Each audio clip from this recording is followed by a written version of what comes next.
Don't believe I have to remind you that this mission is top secret. Everything that you do will be rejected. Many of our best men have been on this mission before. We've sent in countless swabs, and we have uncovered massive levels of intel. But all those that we have caught, their mouths are shut tighter than sore knots. Every time we have a good lead, we come up short and empty-handed. This time, however, we're sending you undercover. You're gonna join them, become one of them, watch them, listen to them, and hopefully not be buried by them. We've lost a lot of the best boys we've got. We've lost countless taxpayers' dollars. You cannot become another casualty. Backroom deals, scumbags. We don't know what they're capable of, but we think we know what you're capable of. So be patient and listen. They're out there somewhere. They're out there.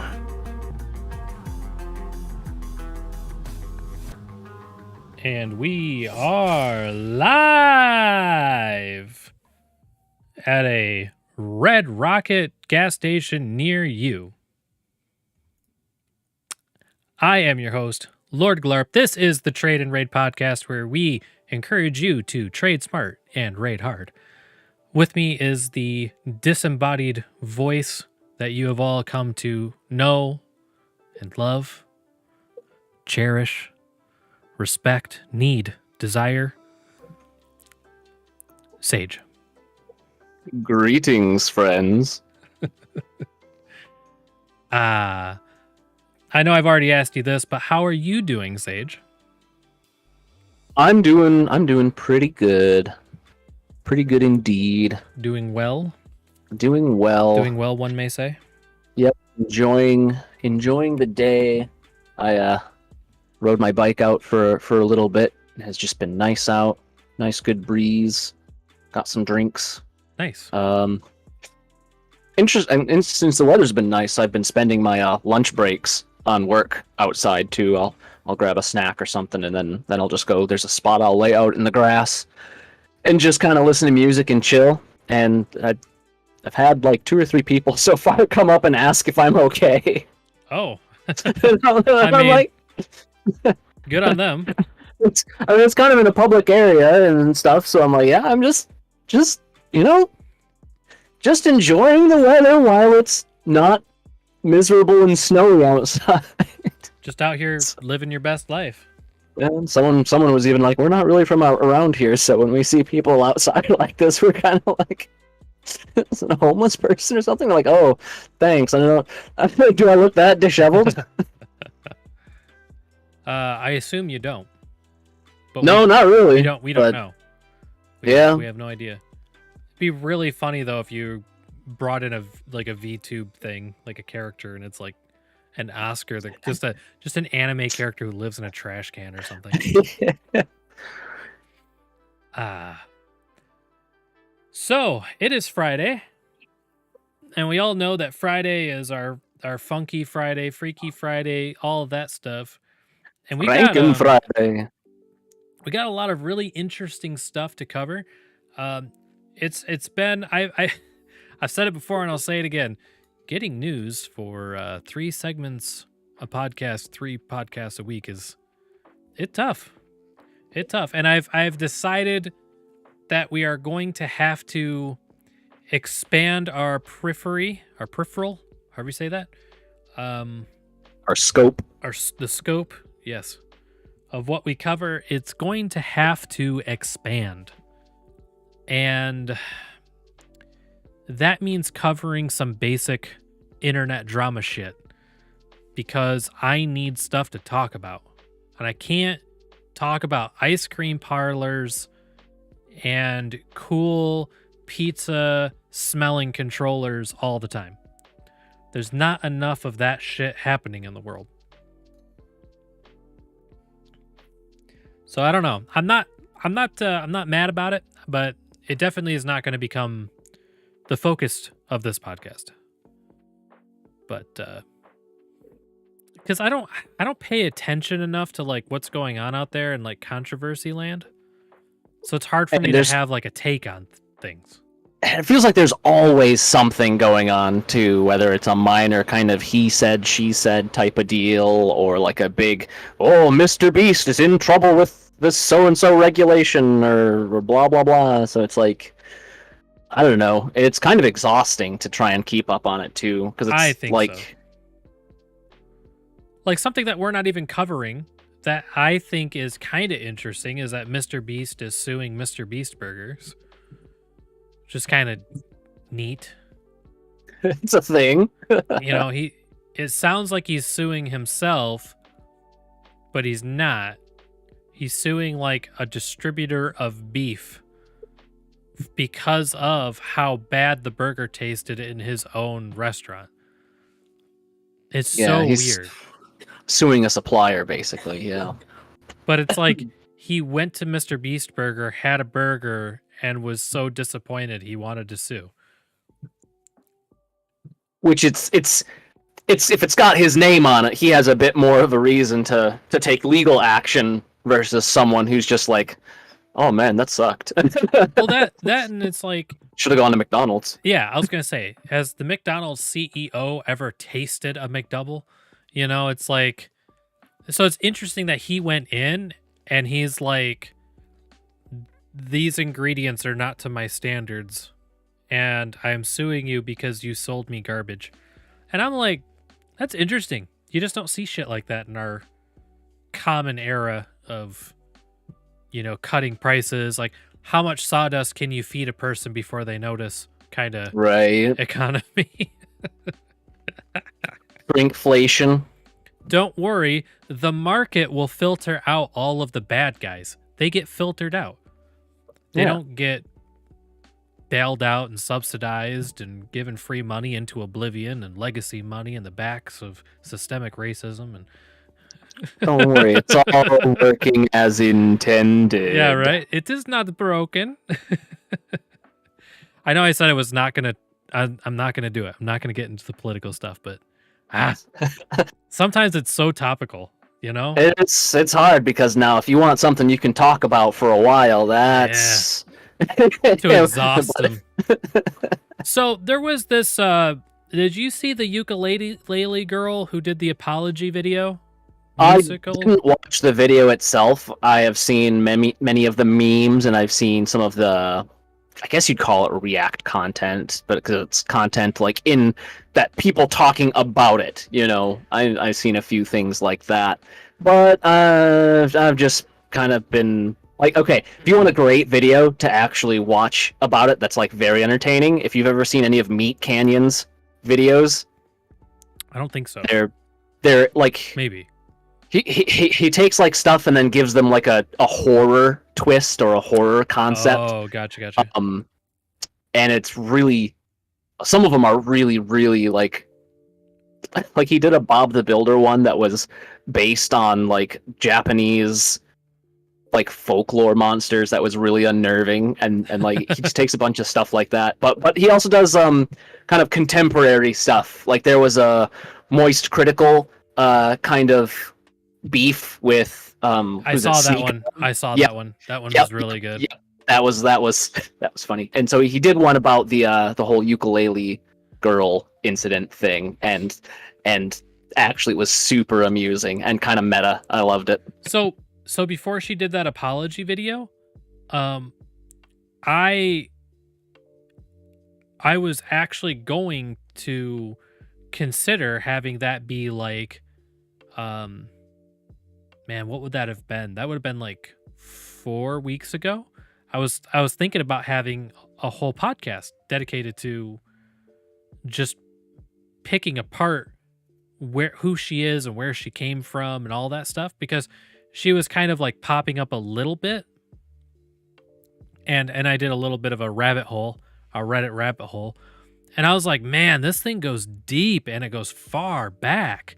And I was like, man, maybe I could just kind of go down this rabbit hole a bit on stream, maybe make it a segment, maybe make it a whole podcast.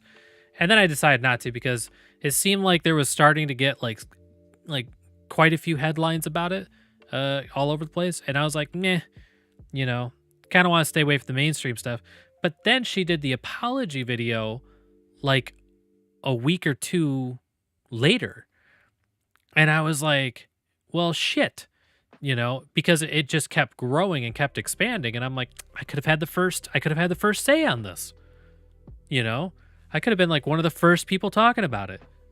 Then we could have watched the apology together after having dissected how horrible of a human being she is.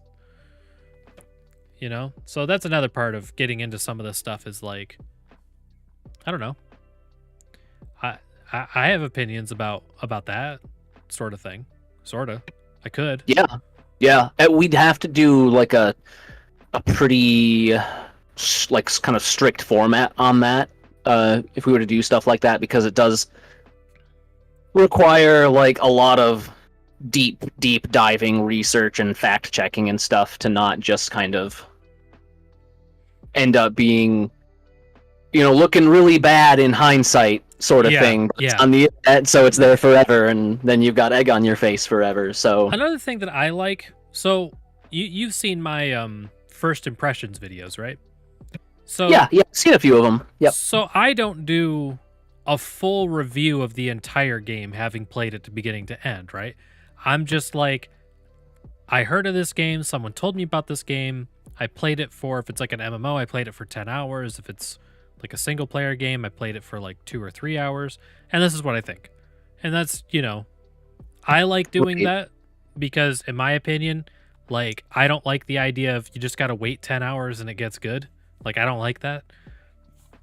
It's nice once in a while, but not all the time. Right. I mean, if it turns out to be amazing, yeah, I definitely don't mind being pleasantly surprised.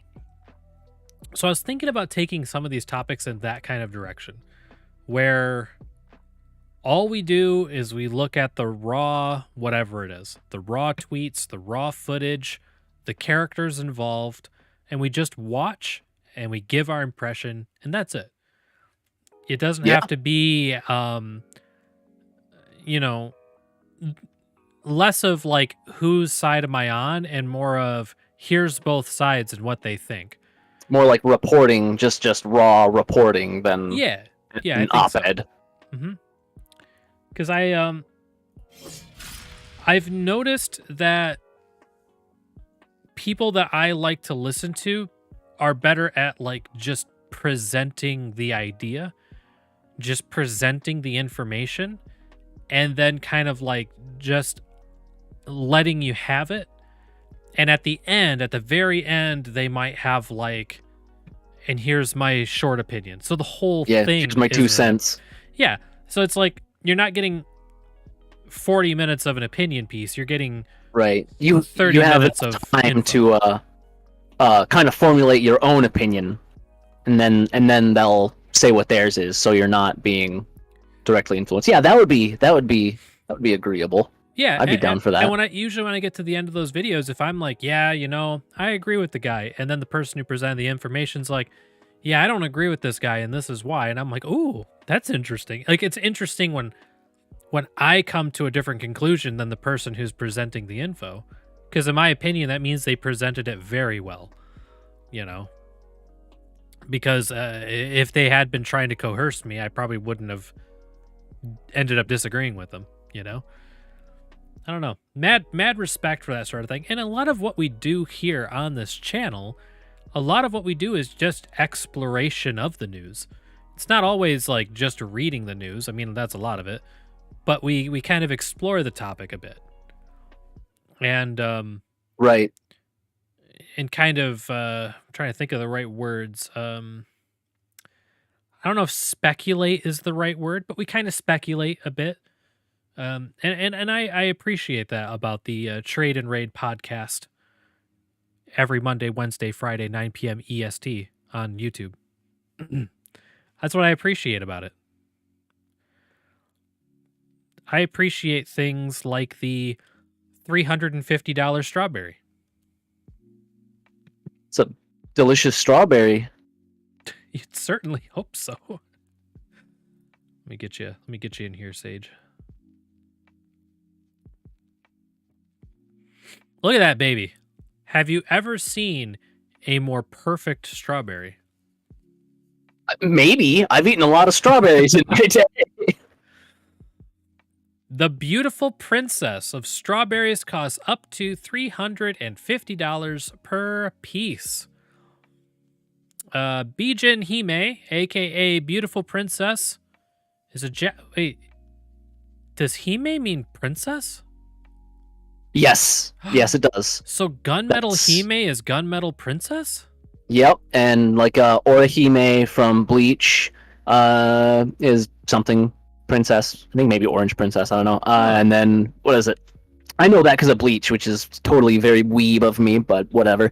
And then who is it? One of their guys' attacks, or the name of his sword or whatever was Benihime, which I think was like Crimson Princess or something like that. So like, yes, Hime means princess. It blows my mind that I've been talking to Gunmetal Hime for over a year. I didn't know.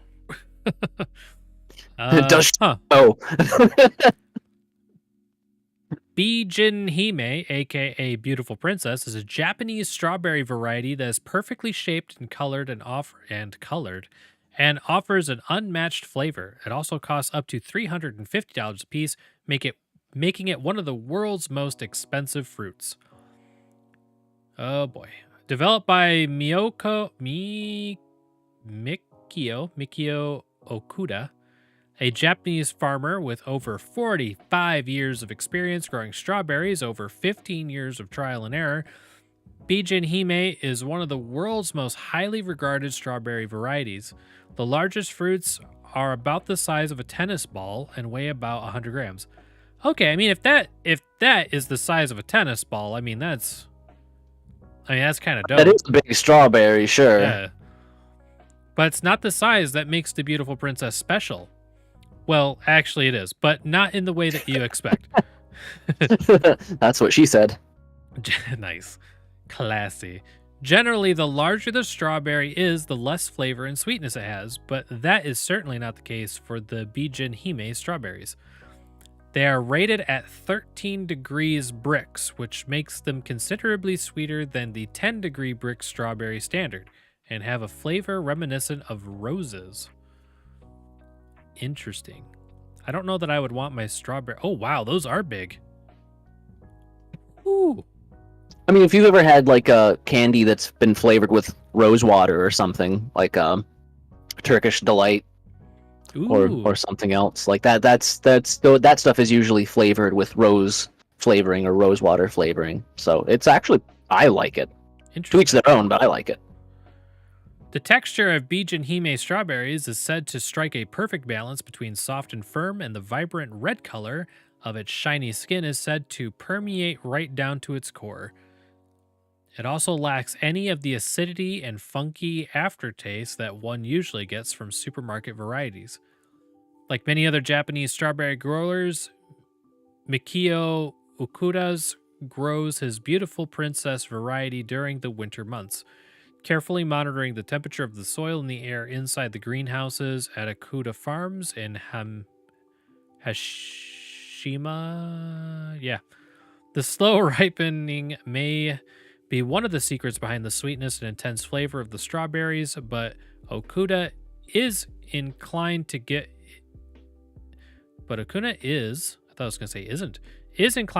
out too much information for good reason. I think I should say isn't inclined. Seems like you wouldn't want to. Oh, hello, Freyeth Fox. Good to see you. After spending 15 years crossbreeding strawberries to create Bijin Hime, Miiko Okuda finally achieved what he set out to do: create a large, perfectly shaped strawberry that also provides excellent flavor. The process is still not perfect though, as some of the fruits tend to come out round like fleshy globes. Those fleshy globes. Those aren't fit for commercialization, and CNN reports that Akuta only produces around 500 market-worthy strawberries per year. In a country where quality fruits are literally worth their weight in gold, if not more, Okuta's beautiful prints of strawberries are highly sought after. At one auction, a single particularly large Bijin Hime strawberry sold for 50,000 yen or $350. Some sources claim that the most expensive one sold for $500, but we haven't found any proof of that. Still, $350 for a single strawberry sounds ridiculous. And I think we have a video of someone eating one of these. I don't want all of these, just one. Wow. This is all my money. 2, 3. For strawberry! They were telling me this guy's got some amazing strawberries, you know. I've seen better in the Oh, UK, cool. It's if an I'm actual. honest. Normally, I mean, they look we okay. can't. Hang on. Normally, it's just a bunch Let of me just double copyright check. music and 17 quid. Can't be and right. Chinese or But Japanese as a slightly talking. confused yet intrigued, Mr. Interesting. Hollywood heads inside the farm shop. Even 17 quid for a punnet starts to look like a bargain. So 140 quid for that box of strawberries. Has he made a mistake on it? It's a £16 a strawberry. This is owner and founder Mr. Nichio Okuda. Okay, so there is who's been quite growing the strawberries range for in 45 cost. years. I see your strawberries go up in value all the way up to 20,000 yen for this box. The prices are very, very expensive. What makes your strawberries Okay, we're gonna skip down here. places with strawberries? And I thought, what's it going to taste like? Kind of wanted to see if it. Yeah, it is pretty good through. It's incredible. It's almost rose-like in its flavor. It's juicy. It's definitely the most impressive strawberry I've ever eaten in my life. When eventually showed us where he grew the strawberry in these polytunnels. In Japan, almost all strawberries are grown like this, under plastic through the winter months. Eyes of these fellas. I mean, I gotta I say, always thought they've the been bigger the flying the oh, camera over a ton of them, But I was so wrong. But and that makes your they're. It's like the they're best. all picturesque. Every one of them is picturesque. The new Ah, more strawberries. What's this then? Whew. Look how red that is. It's almost like the camera. That's got to be some post-processing or something, because I just... Like, look how washed out his hand and his clothes look compared to the strawberry itself. Like, Yeah. This strawberry is now thought to be the very best there's you can buy in the some whole world. shenaniganery going on the video editing Yeah, floor. I was gonna say, if you look at all of the red stuff in the background, it's very red, including his collar is super red. So I wonder if they're doing that throughout the whole video to make it look They're more doing, red. yeah, they must be doing some color correction wizardry, It's heavy. How much is this? strawberry then? anti-correction. Yeah, because his shirt is like glowing red. 50,000 yen. I don't want all of these. Just one. Wow. 350 English pound for that strawberry. Would you mind holding that for me a second? Thank you. This is all my money. 2, 3. For strawberry. 50,000. I'll give it a go. Just ridiculously expensive. It's like makes you happy. A whole bunch of red roses that you smell. There's no way it tastes that good. There's no way. I mean, I don't know. It could taste really good, but just not for that Not price. for $350? No way. That's too much. So here is Dasuke, the world's most expensive watermelon. There's 1,200 varieties of watermelon grown around the world. None is more expensive or more sought after than the famous Densku black watermelon. Yeah, $352. Woo! Crazy. Grown only in the northern island of Hokkaido, in small quantities that rarely exceed 100 units per year, Densuke is regarded as one of the rarest watermelons in the world. It's not the type of fruit you expect to find at a market or grocer. Instead, the few fruits available every year are auctioned off to the highest bidder in highly anticipated events for hundreds and even thousands of dollars. The most expensive Densuke watermelon in history was auctioned in 2019 for a whopping 750,000 Japanese yen or 6,000 USD. Prices have dropped in the last 2 years, but the black watermelon remains the most expensive variety in the world. Look at that. Someone paid 6,000 US dollars for that. My. Densuke watermelons can usually be bought at prices starting at $250 per fruit. I mean, $250 per fruit is still insane.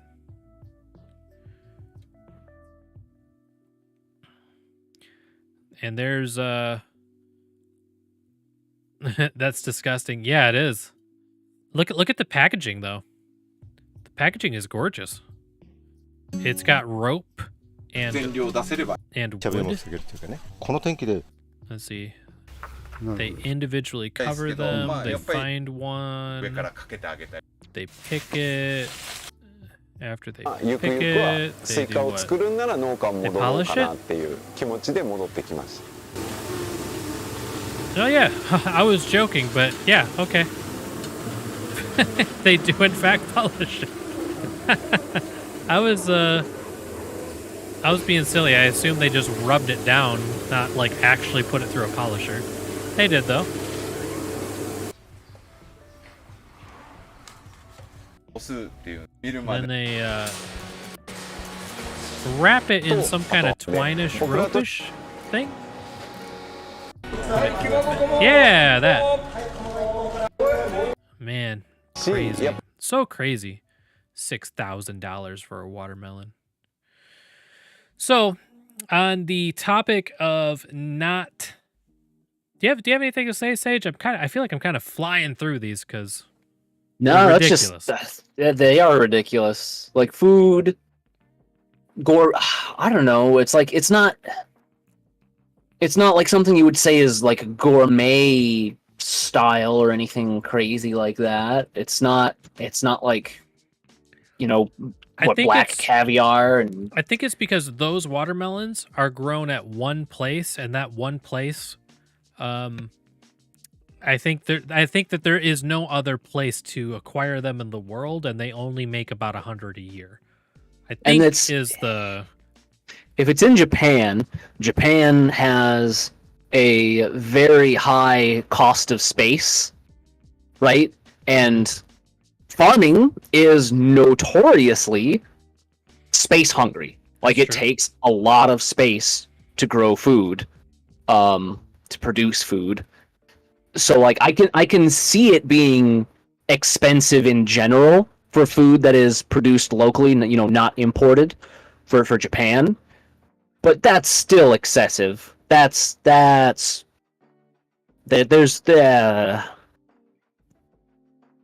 a lot of money. It's too much. That or I'm in the wrong business. I don't know. Maybe I'm just in the wrong business. Vietnamese artist sculpts papaya fruits into realistic flowers. This is like really cool. I looked at this earlier. I didn't read it all. But basically, when she was 15 years old, her family registered her for an exclusive class in the art of sculpting tropical fruit. Fascinated by the traditional art form, she moved to Russia for 15 years. Had no access to the papaya. She couldn't practice her favorite art. She tried it with all sorts of other fruits and vegetables, including watermelons, but nothing was quite like the papaya she knew. And papaya in Vietnamese is an du du. Just a Vietnamese word I know. Let's see here. When she went back to Hanoi in 2009, she immediately got back into papaya sculpting. And she's been practicing ever since. These pictures are awesome.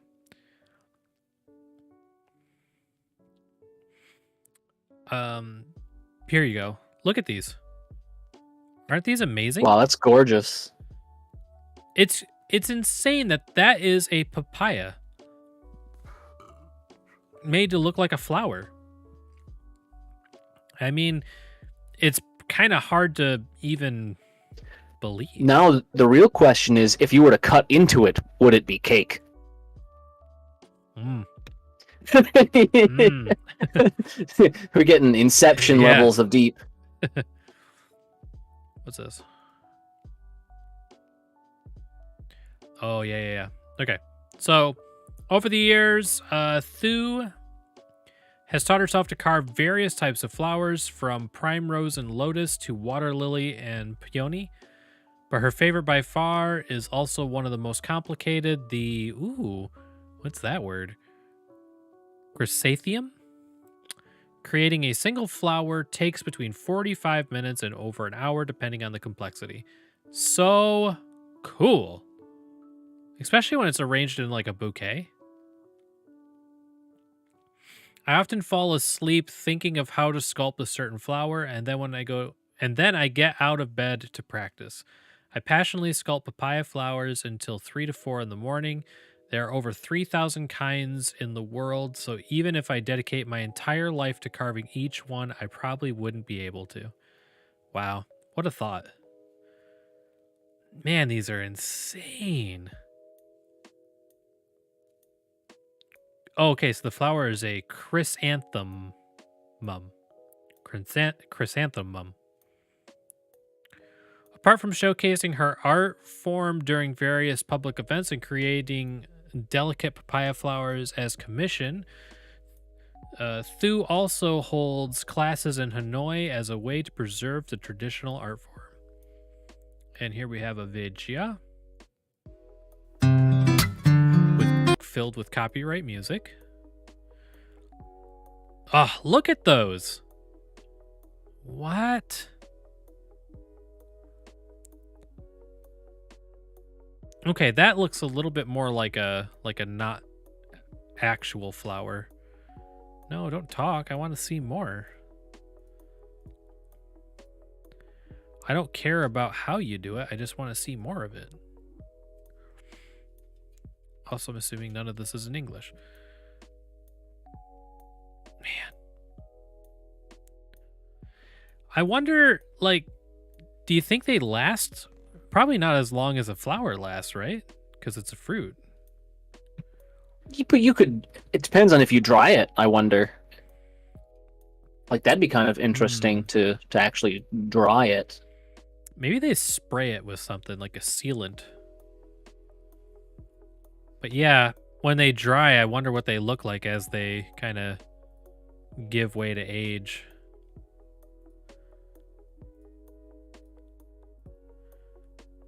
It is kind of cool that she teaches classes on it too. Neat. Thu recommends that the flowers be refrigerated to prolong their fresh look. And then on display, they should be kept out of direct sunlight. The Vietnamese artist has also been experimenting with various preservatives to extend the life of her exotic artwork. Well, there you go. Kind of answered it right at the end for us. Man, my brain still does not accept that is papaya. My brain's like, nah. I'm not going to get into this one because this one's older, but I thought it was kind of cool. These are sugar flowers. So, it's just sugar. Isn't that fucking nuts? Wow. That is sugar? It's just all, yeah. Yeah, you get it wetted, it'll just dissolve. Yeah.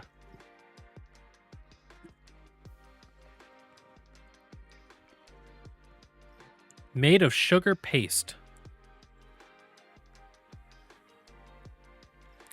I guess that one probably looks a little bit more, maybe? I don't know. Wow, look at that. Is incredible.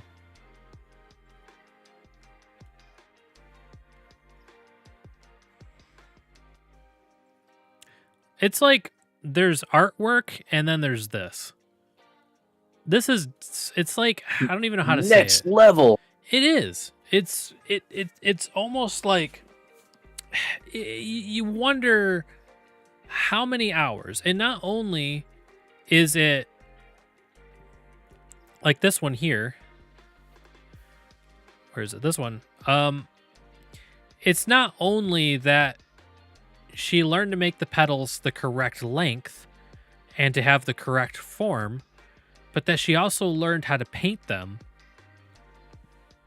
in the same manner of the real thing. Because these are not all like the same exact like size petal that are just kind of slowly folded in. They're completely different lengths. Amazing. I, for one, am impressed. This person needs to be YouTube famous immediately. Especially since some of these, like you look at this, like this flower only has 400 likes on their Instagram. How? How does this only have 400 likes? Because while people are scrolling, they're like, oh, it's just a picture of a flower.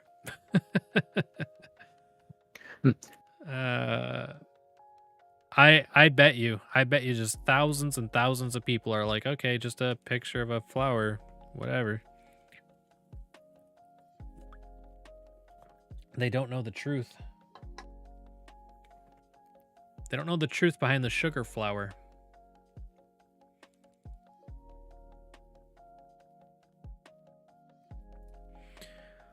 The world's only cat and mouse armorer creates tiny metal masterpieces. Ooh, amazing. I love it. Isn't that beautiful?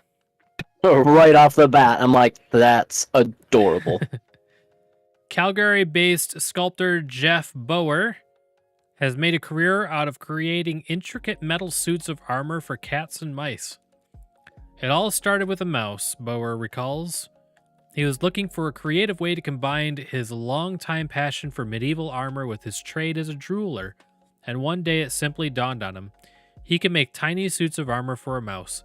It seemed like an interesting idea at the time, but he had no idea he would go on to become known as the world's first and only animal armorer and create over 500 suits of armor for mice and cats. Even today, Jeff Bower remembers the effect of seeing his first suit of armor at age 5 had on him. Sorry. He was mesmerized and intrigued by it, wanting to know how it was made and for what purpose. This passion for armor stuck with him, and he actually made his first suit of human armor in high school, but his major in jewelry making made him think things on a much smaller scale. And here is a picture of the suit of armor, or maybe even a couple suits of armor, just kind of sprawled out in the pieces. Oh yeah, there's was that a $50? Maybe a quarter? Pretty cool.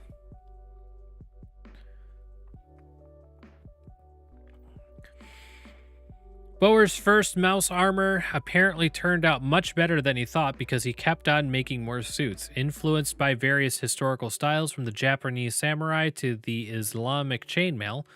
But as time went by, he realized he needed an antagonist for his armored mice to really stir people's imagination, and that's when he started making cat armor. Here's some of the Japanese armor. Pretty cool. Samurai rats. Pretty cool. The Canadian artist stresses that his painstakingly detailed creations are not meant to be worn on actual animals. In fact, the only time when he accepted to make one of his armor for a live cat, things didn't turn out too well.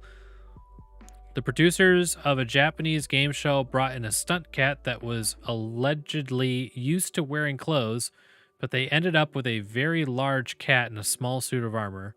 Since then, he has never taken commissions for wearable suits of animal armor. The cat armor looks really cool. It's sleek. Ooh. But yeah, getting the sizing right on that stuff would be a huge ordeal. So who does Jeff Bower make all these suits of mouse and cat armor for? Well, his clients almost always have a deep interest in the history and art. Many have clear requests that he use elements of various historical armor styles like the Roman gladiators, Polish hussars, and Ottomans. Since he is the first and so far only cat and mouse armorer in the world, Jeff Bower makes all the necessary parts and some of the tools required for his unique sets of armor. Each one contains anywhere from 500 to 300 individual pieces and requires dozens of hours to complete. Most are crafted from nickel, steel, or brass. And here we got a little demonstration. The guy who makes suits of armor for cats and mice. That's Okay, the this is number gonna one be like question his- people ask me is how did you arrive Ooh, at I like his building drawings. suits of armor for mice? My father was a sheet metal fabricator, so I always had access to this stuff. The tools, I always joke that the other kids were given a violin or a piano, and I was given a hammer. When I was in high school, I started building a suit of armor because I wanted to go to my high school grad in a suit of armor. Never finished Nice. it, but that was the beginning of What a legend. my serious time building armor. What happened when I built the first suit of armor for a mouse, that happened in 1986. I think the mouse sort of becomes a symbol for the underdog, and I think that I'm gonna they skip should ahead a be little bit. like it's something that only a hero. I just want would to see the wear. armor. You We know, just my read work- his history. The internet allows me to sell my work directly to my clients all over the world. So, it's been 20 years since I've had a major exhibition. I thought they were going to show off more pieces. Although everyone is free to build their own stories around these intricate sets of armor, for Jeff himself, the analogy is that cats represent the power of the world of the fine art.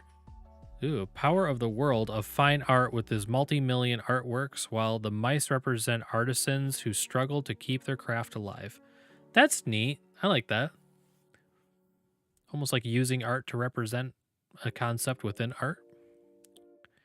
Neat. I like this one a lot. Meta art. The first one they show you. Can imagine a little dude in there with his little sword and shield. Yeah, we're gonna kind of fly over. Oh this one. no, more things that look like food but aren't food. This is a talented soap maker. They create food, but it's soap. And I was kind of like, I thought it was neat. I'm not going to get into it a ton. Let me see here. Yeah, this is their Instagram. They do a lot of stuff with like berries. A lot of berries. Berry forward.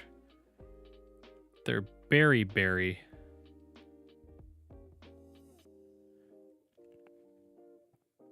Oh, look at that. Ooh. Looks tasty. Making me hungry. Don't eat the forbidden soap. What? Look at that. That's so good. That is flawless. I like that some of them are even broken apart. Like not quite all the way together. Gosh, they almost look like they're candy if they're not. It's like if it's not the actual fruit, it must be candy. Pickles. Pickle soaps. Nice.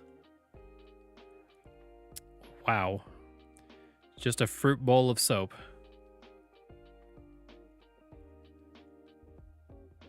Yeah, she's really got the tasty treats down. If I were her, I would stick to the tasty treats because even though she does the other things really well, these look phenomenal. Hey, strawberries. You can sell those for like $500. Some pancakes. That looks delicious. Yeah, this is making me hungry. Oh, that's a neat idea. Let me see if I can I zoom in on this? Not really. It's like chocolates that are soaps, and then these like these miniature bottles that are also soaps. I actually really like the idea of a soap in the shape of a bottle. That's neat. Oh, look at that bread. Man, even that like layering in there. Yeah. Cut open your Oh, cake and it's jeez. actually soap. Ah.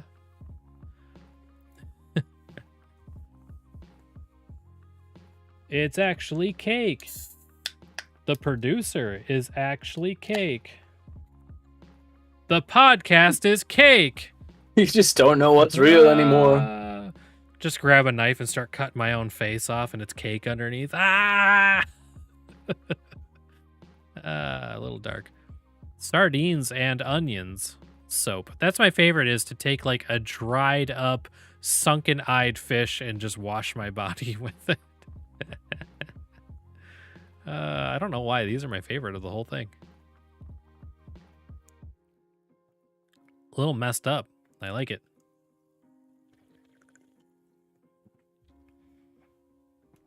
All right, that's our Freaky Friday segment, our Funky Friday segment. That is the randomness until we watch the other or read the other randomness stuff.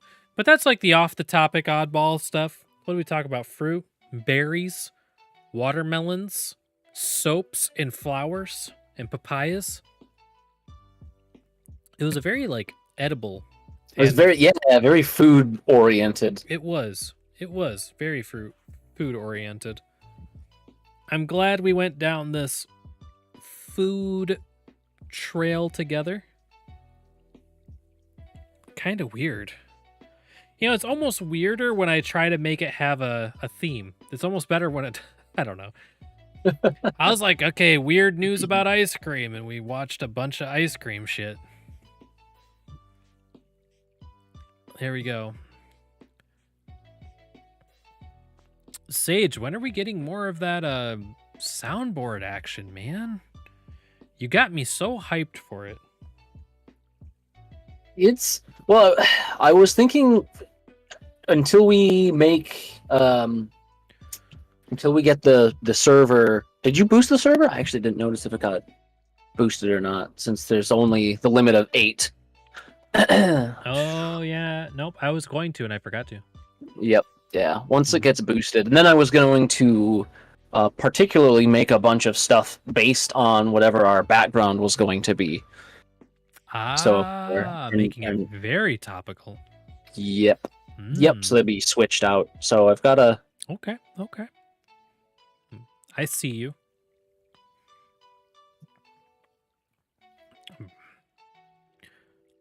Okay, second segment is more random news. But it's like way more random than we just went through. Have you heard about NASA launching its own streaming service later this summer? No, actually. This was actually posted 2 days ago. And I was going to cover it on Wednesday, but we were not around for Wednesday. And I think it's actually very interesting, and it's very worth watching. And I'm excited, Sage, for you to give me kind of like what are your thoughts on this after you get through it, because okay, my personal initial reaction is another streaming service. That's right. Yeah, no, I get that. Basically almost completely how I feel about it. It's like, another one. But you tell me how you feel once we get through it. NASA is launching its own streaming service, NASA Plus, later this summer, which will grant viewers access to Of course. Yeah, right. NASA Prime. It's just like that South Park episode where they show the future and how much it sucks, and everything has a streaming service or something, so it's always named like Applebee's Supermax Plus. Yeah, exactly. will grant Christ. viewers access to original video series and live coverage of missions as the agency works to unravel the secrets of the universe and return humanity to the lunar surface. We're putting space on demand and at your fingertips in NASA's new streaming platform, explained NASA Headquarters Associate Administrator for Communications, Mark. Transforming our digital presence will help us better tell the stories of how NASA explores the unknown in air and space, inspires through discovery, and innovates for the benefit of humanity. The new service will provide users with an easy way to find NASA's existing collection of original video content, granting insights into missions, along with a handful of new series and live streams. Unlike other for-profit streaming services, NASA Plus will be available to view entirely and refreshingly free of charge. Introducing this is the X that they did on X. It's an X by X on X. So if you want to watch this later, you just got to get on X and look for the X. Easy. And if you want to, you can re-X to the X with another X if you want to. Even your grandpa could do it. Because everything is X now. Plus an X. It's a new era of pioneers, star sailors, thinkers, and adventurers. 0, all engine running. Let's go. I gotta say, they did make it exciting. Almost too exciting.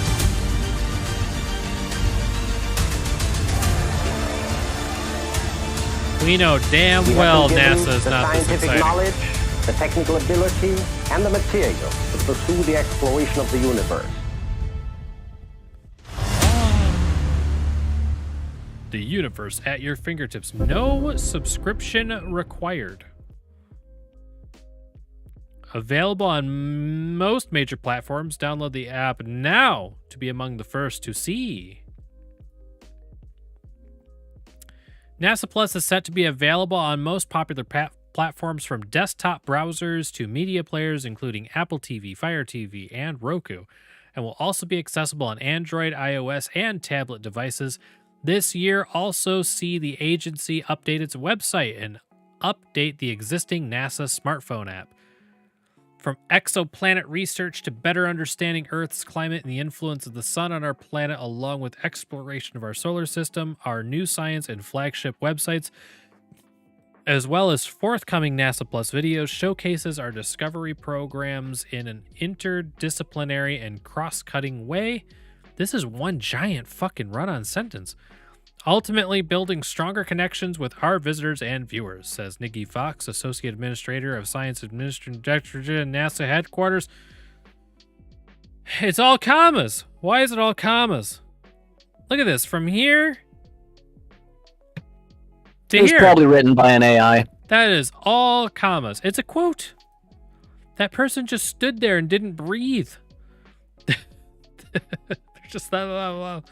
The agency is currently working to unravel the secrets of the universe using powerful observatories, including the James Webb Space Telescope, robotic explorers, including the Perseverance rover and Juno spacecraft. However, the coming decades will see NASA place an even greater emphasis on human exploration as the agency sets its sights on returning astronauts to the moon as part of its ambitious Artemis program, before pushing out even further from our home world and placing human boots on Mars. What do you think? I mean, they've already got all the, sound stages and stuff from when they faked the moon landing, so they might they got the equipment. They've got the chops for it. They might as well. That's a good point. I mean, God. Now NASA is owned by the government, yeah? Or just heavily subsidized? Nah, it's a weird entity. It is primarily, it's not, because it's not private. Can But you it's buy not stock in NASA? No, because it's not public either. As far as a business, it is. Is it an NGO? Is it technically a non-governmental organization that they just get a lot of funding from the government as well as private industry? I'm pretty sure. Let's see. Let me just Google it real quick. Is NASA an NGO? Yes, they are a non-government and non-profit organization. Okay.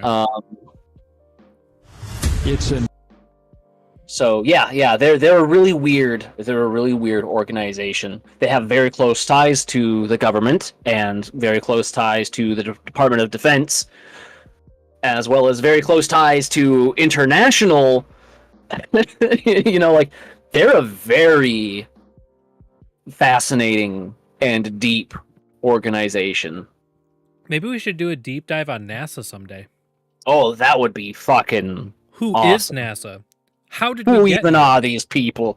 Where did they come from? Who owns them? We shall never know. What are these scientists they speak of?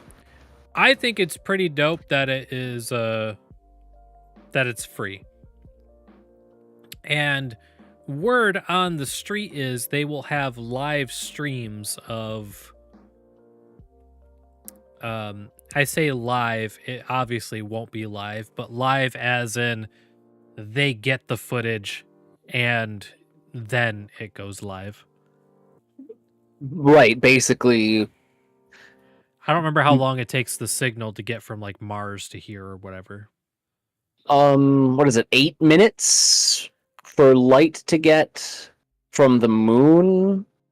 No. It's 8 minutes for the sun.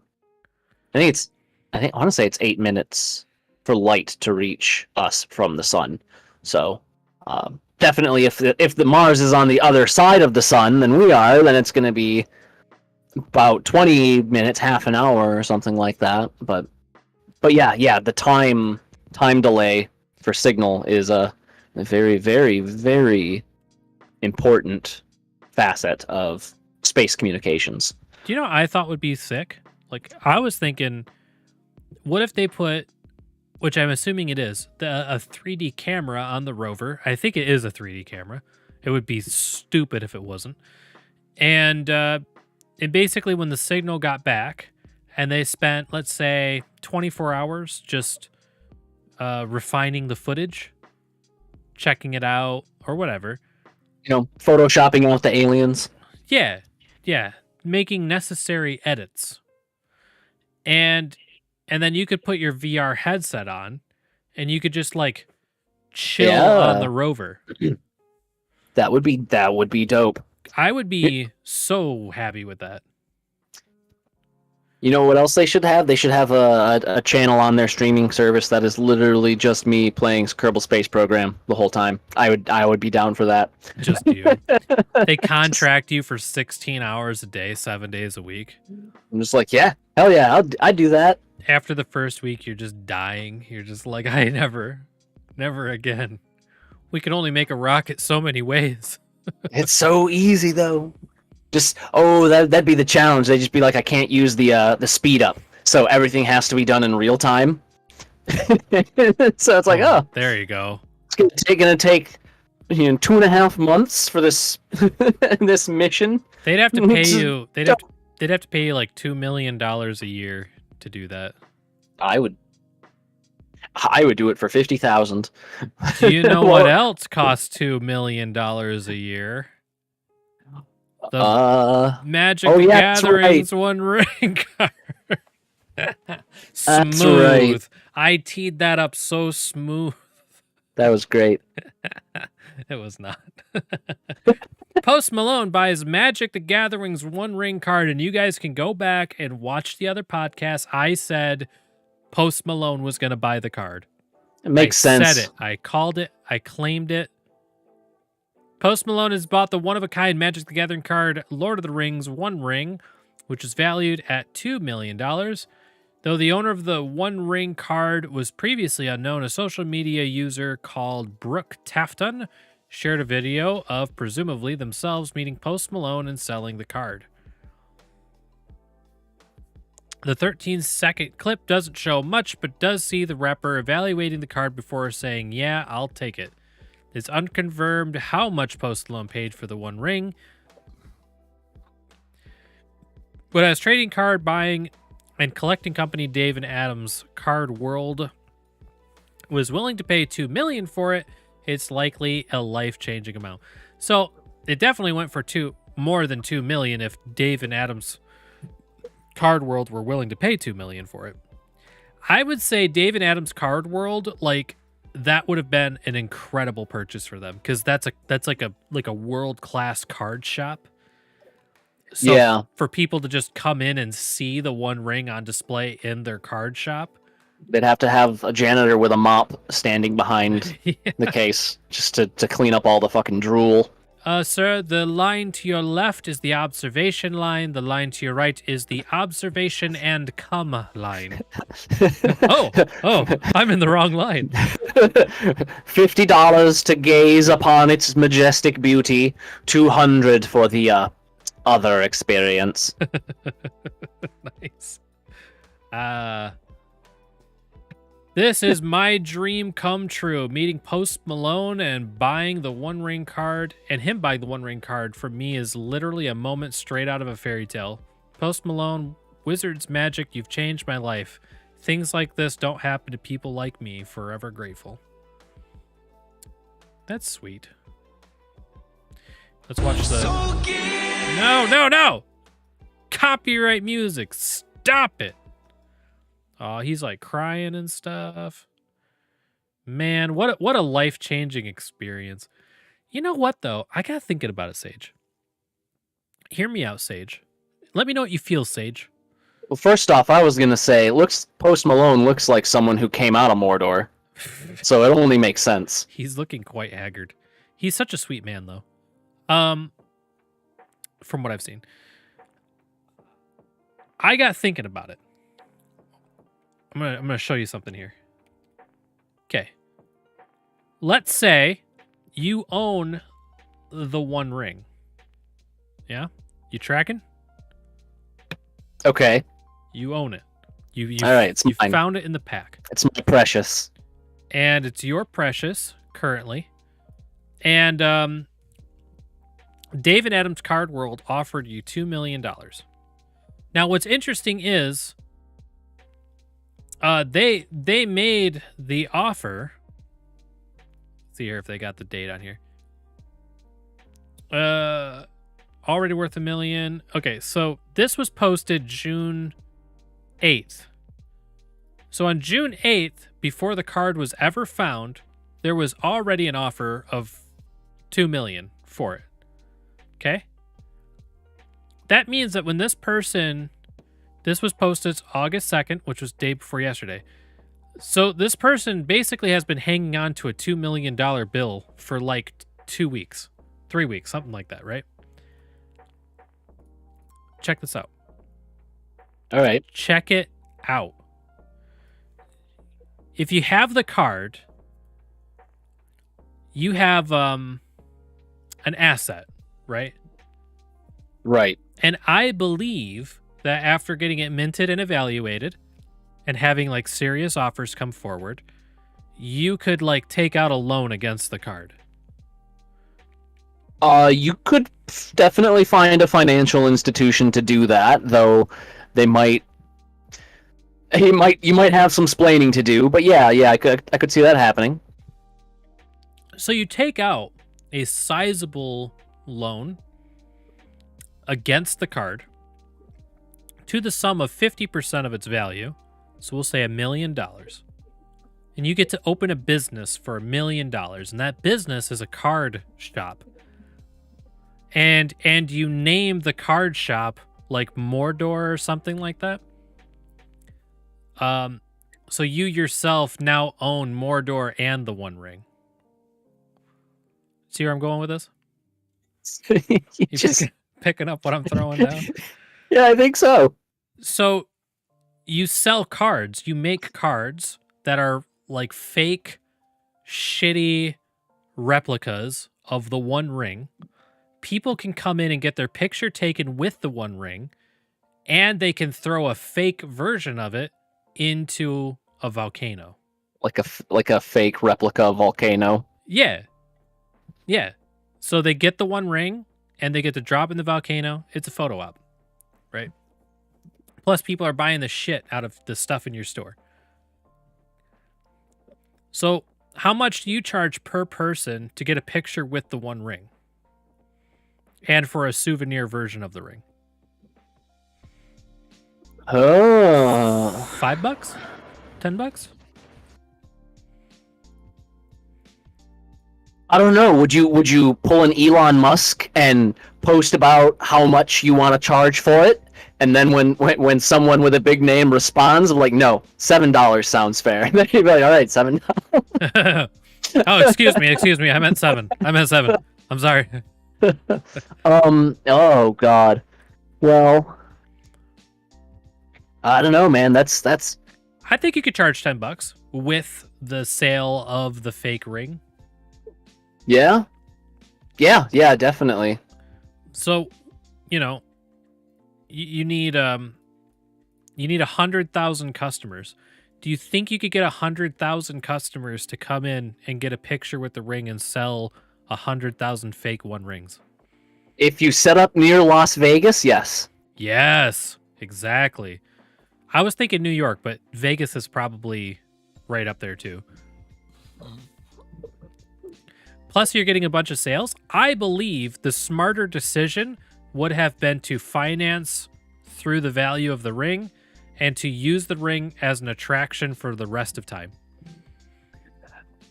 Assuming you could, I would almost guarantee you would have to talk with the estate of Tolkien, though, for, like, some... No, you just cheese it. Something. You You cheese just the cheese shit it. out of it. You cheese the shit out of it. No one knows how Mordor is actually spelled, so you just spell it different.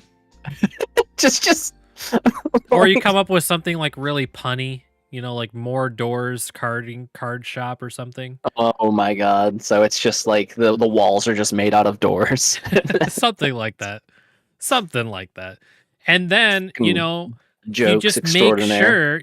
make sure that the shop is filled to the brim with all things Magic the Gathering, collectibles.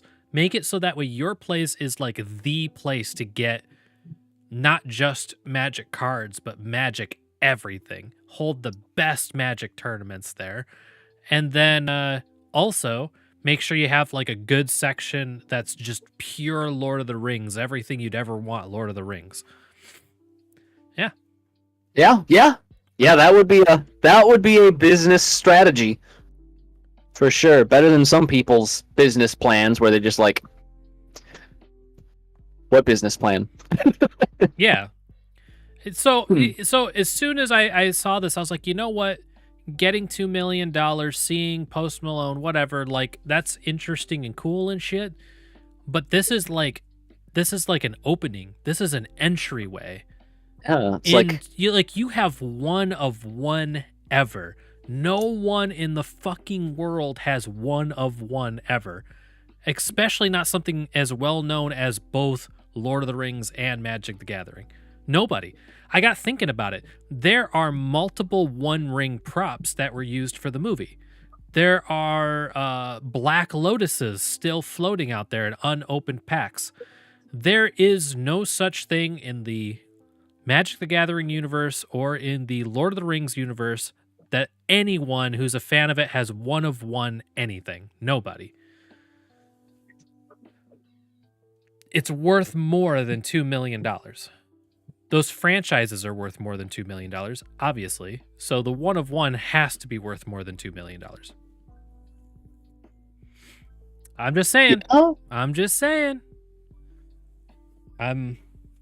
I think Post Malone would have went to his store to see the ring. That's what I'm saying is like... Or offered to buy the whole business, which would at that point be worth like 15 million, maybe 25 million, you know? It's like That's if what you I'm build a saying. business around it, I don't know. What is it? Teach a man to fish, and he gets $2 million. But I would say you would have to either build it in California or New York City, because there's enough celebrities in both those locations that those celebrities would come to see it. And your Instagram feed and your social media would be blowing up, would be popping.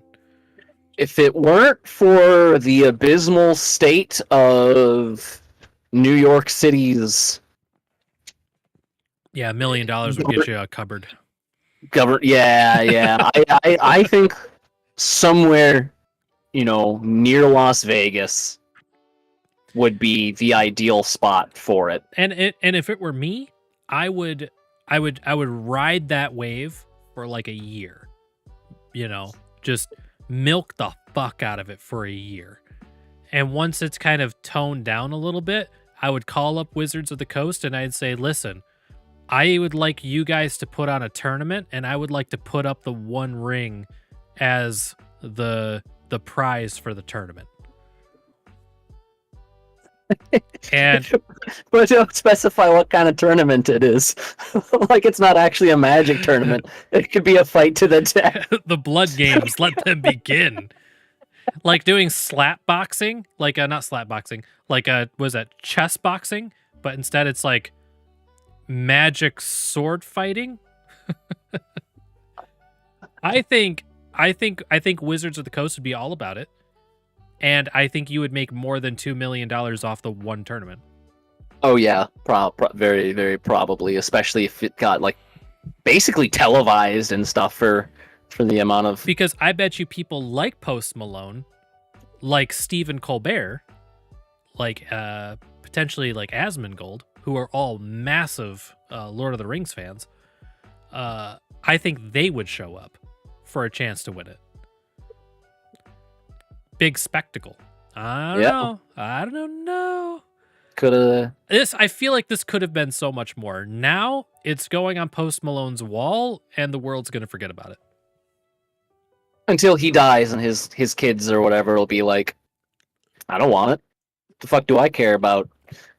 Obviously, the real play is for Post Malone to get in a helicopter, fly to a volcano, and throw it in. I'm still all about that. That's the only acceptable choice at this point. I would be the one ring guy for a year. No, why? What is Elijah Wood even doing these days? Promoting Magic the Gathering's cards. Why? Oh man, because that's the thing is, like, if I were actually going to go through with it, like, and if I were a man with the means of money, I would want Elijah Wood to like accompany me. Just get the whole crew together. Just get the whole fellowship together. Like, here we go. Drop a. What would you even do to actually get it in the volcano? Do you think you just like attach it to a drone, like a little remote controlled drone, and just fly the drone into attach it to a drone that looks like Gollum, so that like way you can just turn the battery off and watch it fall in.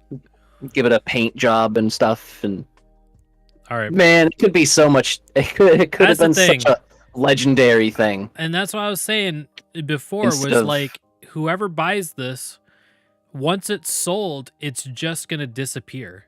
Yeah, like that's it. I mean, Post Malone's not going to talk about it. He's not going to be showing it off. Maybe a little bit in the next couple days, but it's now just like some rich dude's got something in his collection collecting dust, and that's it. No one's ever going to see it and be able to enjoy it. And I think very boring. I think that kind of sucks. Now, I don't know Post Malone, obviously, so, maybe he'll do something. Maybe he'll let some location house it. But let's see here. This is his Twitter, or his X, excuse me. Let's see if he even mentions it on here. When did this purchase happen? August 1st. Say a couple days ago. It's not pinned. It's not his pinned message. And this is July 30th. Yeah. It didn't even make it on his social media. It's not important enough. Well, okay.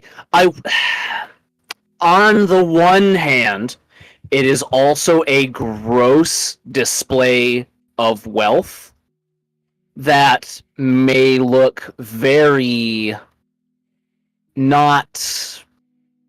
It's not a good look, you know. Like for a public facing figure to just be like, oh, you know, I just blew $2 million on a piece of cardboard. Well, he doesn't have to say how much he spent on it. He could just hold it up to the camera, just like.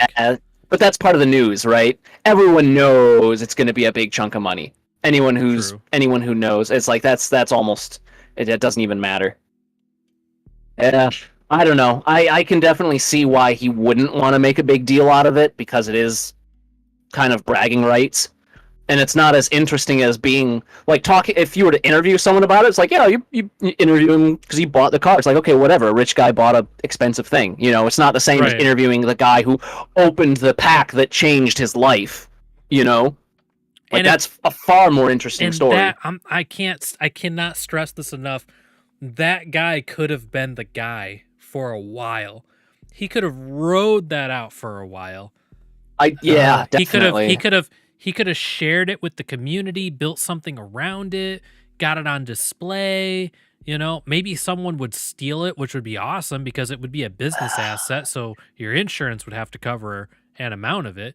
But then you're but then it's like, you know, someone stole my precious. You know, it's like amazing. What a plot. What an arc. Yeah, I can't fault him too much though for it, because it's similar to like if you were to actually just straight up, you know, win the lottery. And it's like, okay, they say the first thing you should do is not announce it to the world. You know, don't go and quit your job the day after you found out you won the Mega Millions or whatever. It's like you should hire a lawyer, you should hire a financial advisor, and that's what I'm saying. You know, if this headline was, you know, man who uncovered the One Ring, you know, because we didn't know who he was. He did keep his identity secret up until now, which is incredible.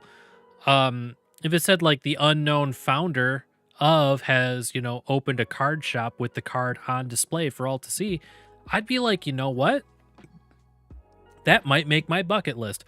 I don't even play Magic the Gathering anymore, but you know what? That might make my bucket list. Like if I'm ever going, if I'm ever going to Vegas or I'm going to New York or I'm going to wherever it ends up, Vegas I think is a good idea. You know, it becomes one of those things where it's like, you know what? I've got to go see it. I got to go see it. You know, it might be just to pop in and take a peek at it. But as a nerd in a nerd store, I'll probably end up buying something. You know? Yeah. And if they're like... Especially...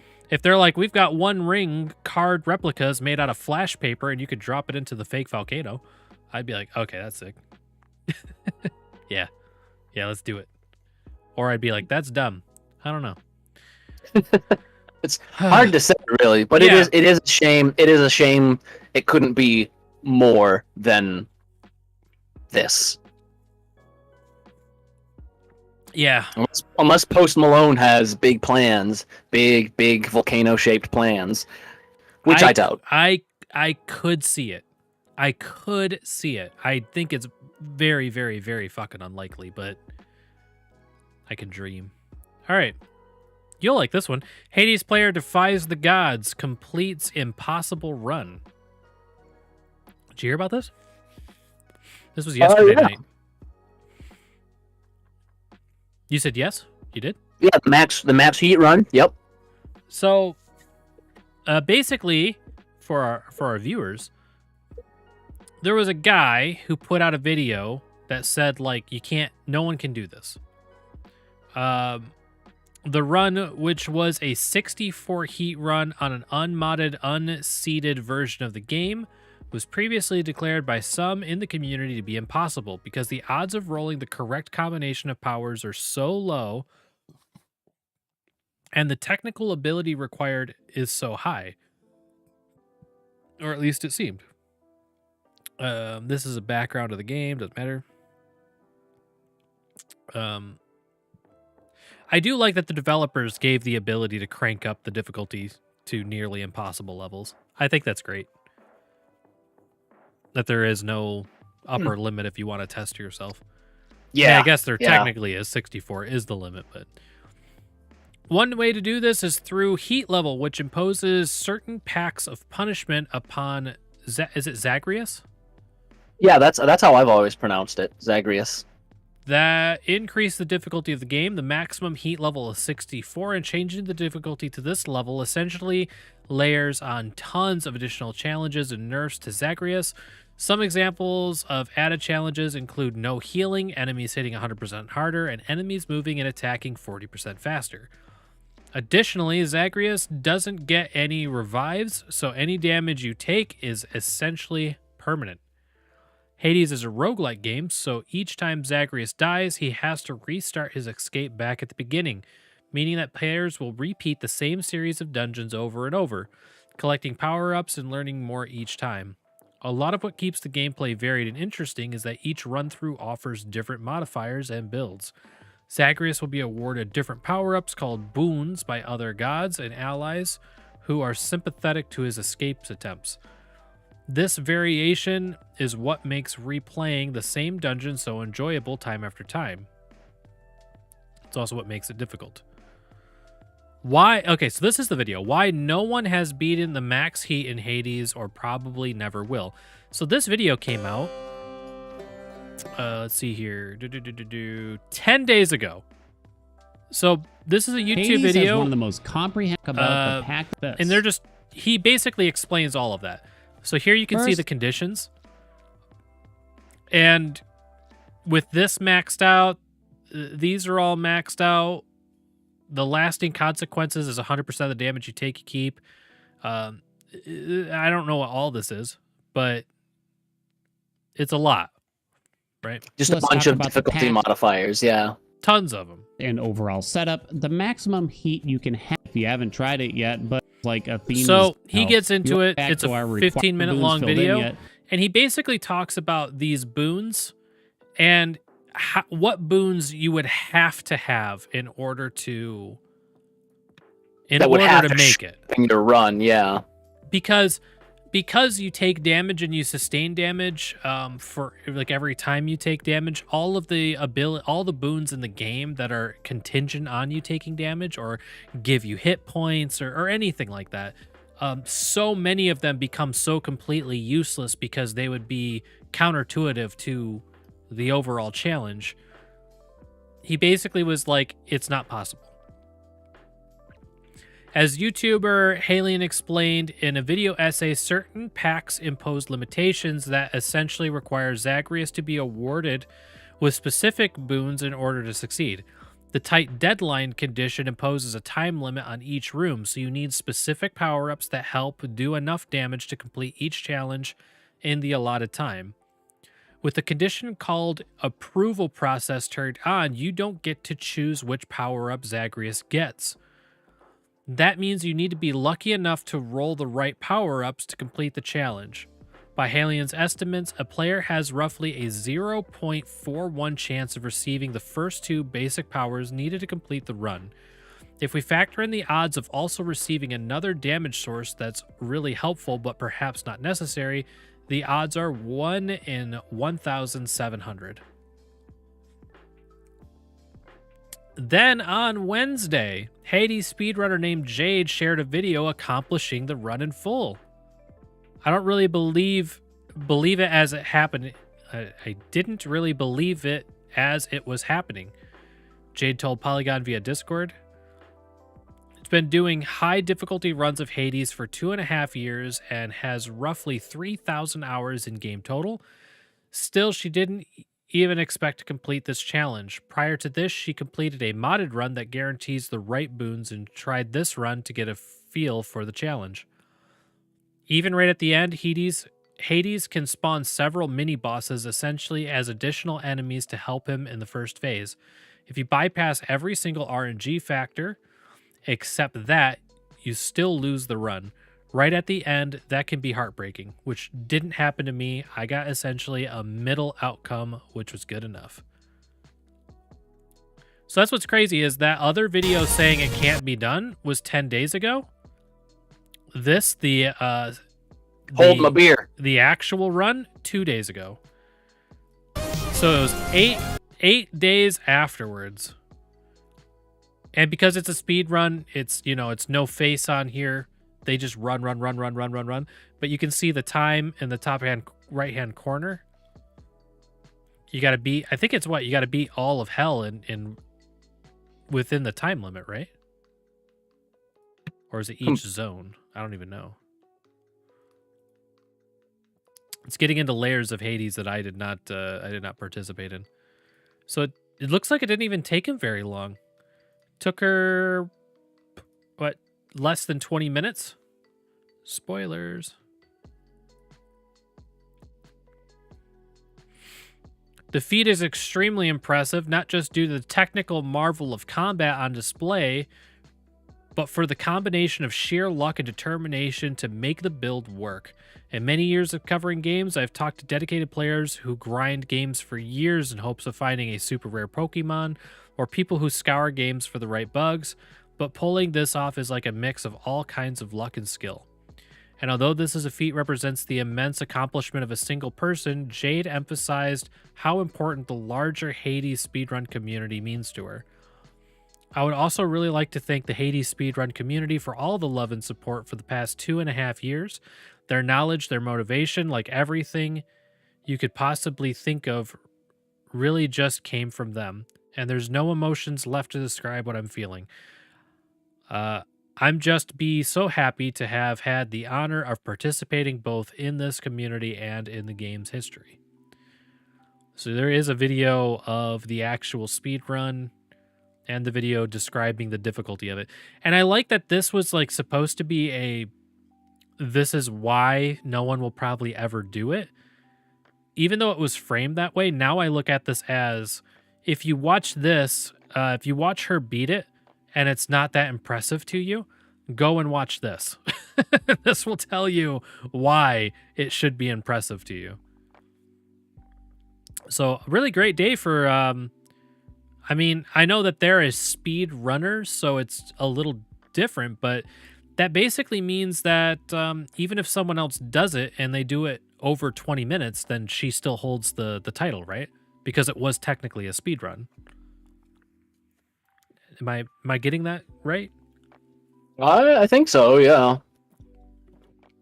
That's the other layer to this that's impressive to me is like, she was setting out to try it. That's what she said. She just wanted to give it a try. And in just trying it, not only did the impossible, but did the impossible as a speedrunner would. Pretty amazing.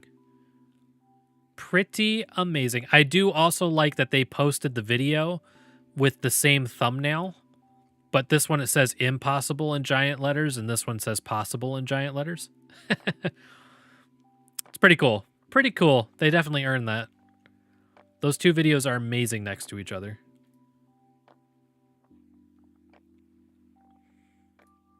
I haven't been keeping an eye on chat. Sorry, Freyeth Fox. I have not been looking at chat.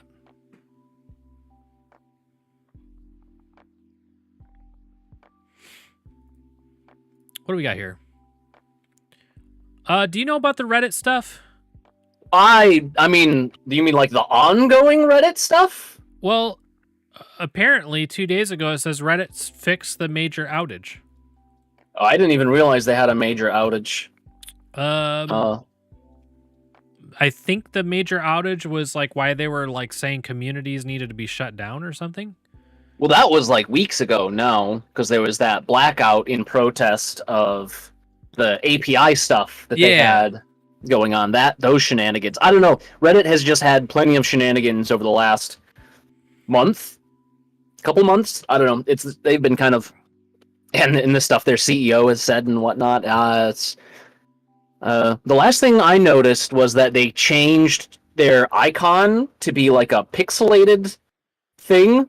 That was about a week ago, I think, and then they changed it back just a few days ago. So I don't know what they're saying happened. I don't pay that much attention to Reddit itself. Right, me neither. Like I got my subreddits I go to, but I don't, as an entity, I'm also not really sure. But for any of you out there who were wondering or worried or whatever, apparently the Reddit problem has been fixed as of 3:10 p.m.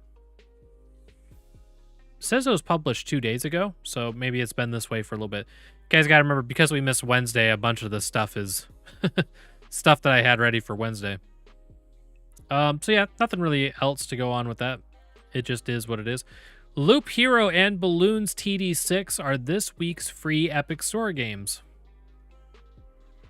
Woo! I just want to say, maybe it was you, Sage. Did you encourage me to play Loop Hero?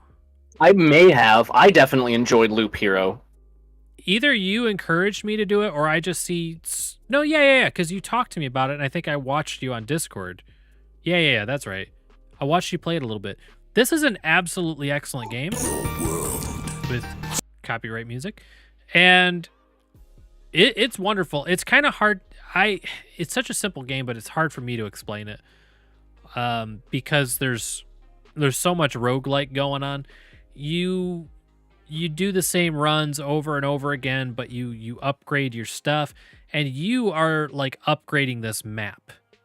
You're using like these cards you get to place stuff, and you're increasing kind of your influence over the map. And as you do loops around the path, you're kind of like progressing the story forward, and you're manipulating how much XP and loot you're getting by how many creatures and critters and stuff you're putting out there. Did I explain that okay? Basically, I mean, it's a roguelike deck building, map building game. So it's with the out of it, there's that little village that you also develop outside of it as well. It's so unique. It's such a interesting twist on deck building and roguelites in general that it's very, very special. It's a very special little game. It is. It's important. I'll go that far. It's an important game. In 20. And for it to be free, go get it. Go get it right now. If you don't have an Epic Store account because you're like, I do Steam and Steam only, you're shooting yourself in the gamer foot. Go get your free Epic Store account and then pick up Loop Hero. You'll be so happy you did. If you don't even like roguelites, it doesn't matter. You will enjoy this. And I am a big fan of Balloons TD6. I like me the monkeys, the Balloons games. Been playing them since the first one. Tower defense in general has a special place in my heart. And I think Balloons TD6 is an excellent game. I don't think that they they've improved on the formula like every single release, honestly. Yeah. I was trying to think of a way to say that. It's like they innovate and they improve and they make it so much better and so much more fun and interesting, but they keep it so classic at the same time. The idea behind it, as far as other tower defense games, the balloons is like such a simple concept. It's like a 8-year-old could figure it out. A 5-year-old could probably figure it out, but there is a depth to it and a complexity to it that is very, very satisfying. I've only just started to get some of the mega towers, where you like evolve the tower into some like mega monstrosity. I got the aircraft carrier mega build thing. Pretty sick. And it's got kind of, I don't want to say a roguelite in it, but you do the same thing over and over again, and you upgrade your monkeys, you upgrade your towers. It has some similar bits, yeah. There's kind of like an XP to it in a way. There is. You got your hero. I think the heroes was a great idea. Yeah, the hero towers. The heroes add a lot. The multiplayer, the co-op. Why don't we play this, Sage? I'm gonna play it with. We're gonna do it. All right. What I would love to see is a Loop Hero 2 with co-op. I would really, really like to see a co-op version of Loop Hero as either a sandbox, like a PvP sandbox where you have 2 loops, one on the left, one on the right, and you just go and go and go and go until one of you loses, or one where you loop together and you're both placing things on the battlefield and that sort of thing. I think it'd be fun. I could definitely see it, yeah. Yeah, but I could see it more as a thing where, like, you both have separate maps that your dude goes around, but you can't place things on your own map. You have to place things on your buddy's map, and they have to place things on your map. That's how I would see that done. If you did it like that, you know what I'm thinking? I'm thinking you keep it kind of normal, like the way it is, where you can place stuff on your side, but you have like a separate deck that's like your PvP deck. So you place one thing on yours and one thing on theirs. Yeah, okay, So like yeah. screw with each other. Or something. I don't know. There's a lot they could do with this. It's a good game. Looper Hero, Balloons TD6, Epic Store account. Go make it happen. You'll be glad you did. This one is very, very, very new news to me, and I knew nothing about it, and I threw it in here last second. This came out at like almost 2 p.m. On the 1st of August, and now it's like 10 p.m. on the 4th of August, so it totally missed me. I missed it entirely. Man, you know what? I say there isn't shit to do. There isn't like there isn't enough news, and I miss one day, and this whole thing is catch up. You see the artwork here on this? This is very interesting because it's got obviously a lot of anime inspiration for sure, but this is supposed to be what the game looks like. It's like cell shading has come leaps and bounds from like the first like anime-esque games or like freaking Dragon Ball Z fighting games that, you know, really started to popularize cell shading for the look. It's hugely improved. So this is coming from the studio Mountaintop Studios, relatively new studio formed in 2020 by Nat Mitchell and co-founder Oculus. Mitchell enlisted several others to the studio for its leadership with experience at Double Fine, Valve, Naughty Dog, Riot Games, and Blizzard Entertainment. Them's be some big names. Those are probably the names, really. Now the studio has more than 4 dozen employees and is hard at work developing a shooter in hopes has 10,000 hours of depth and fosters incredible communities and lasting friendships. While its first game remains unannounced, technically, Mountaintop tweeted a short teaser today with the caption "soon." Hopefully, we'll get more information about the game soon because this teaser looks interesting. Are you ready to be teased? And titillated. Don't talk about your tits on my stream.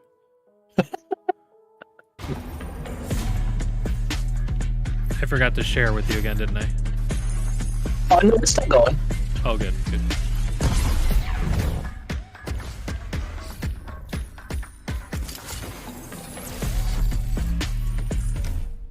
There you go. Riveting. I really like the way the character looks. Tells you so much without telling you anything at all. Just the cell shading.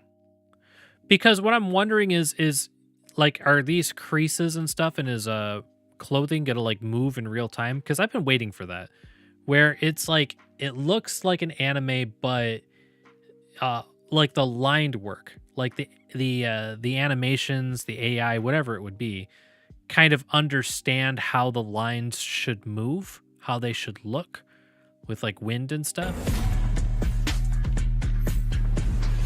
We don't really see much else in the way of characters. You do get a character, I think, for like a split second.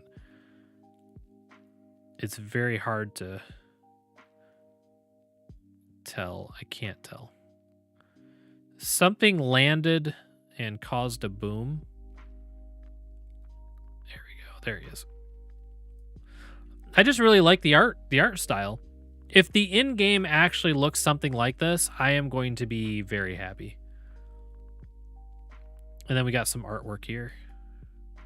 But yeah, like, I think the consensus is this is just what the game is supposed to look like. Yeah, if the animation matches, definitely looks dope. So Looks like it would be interesting. fun to be in that world.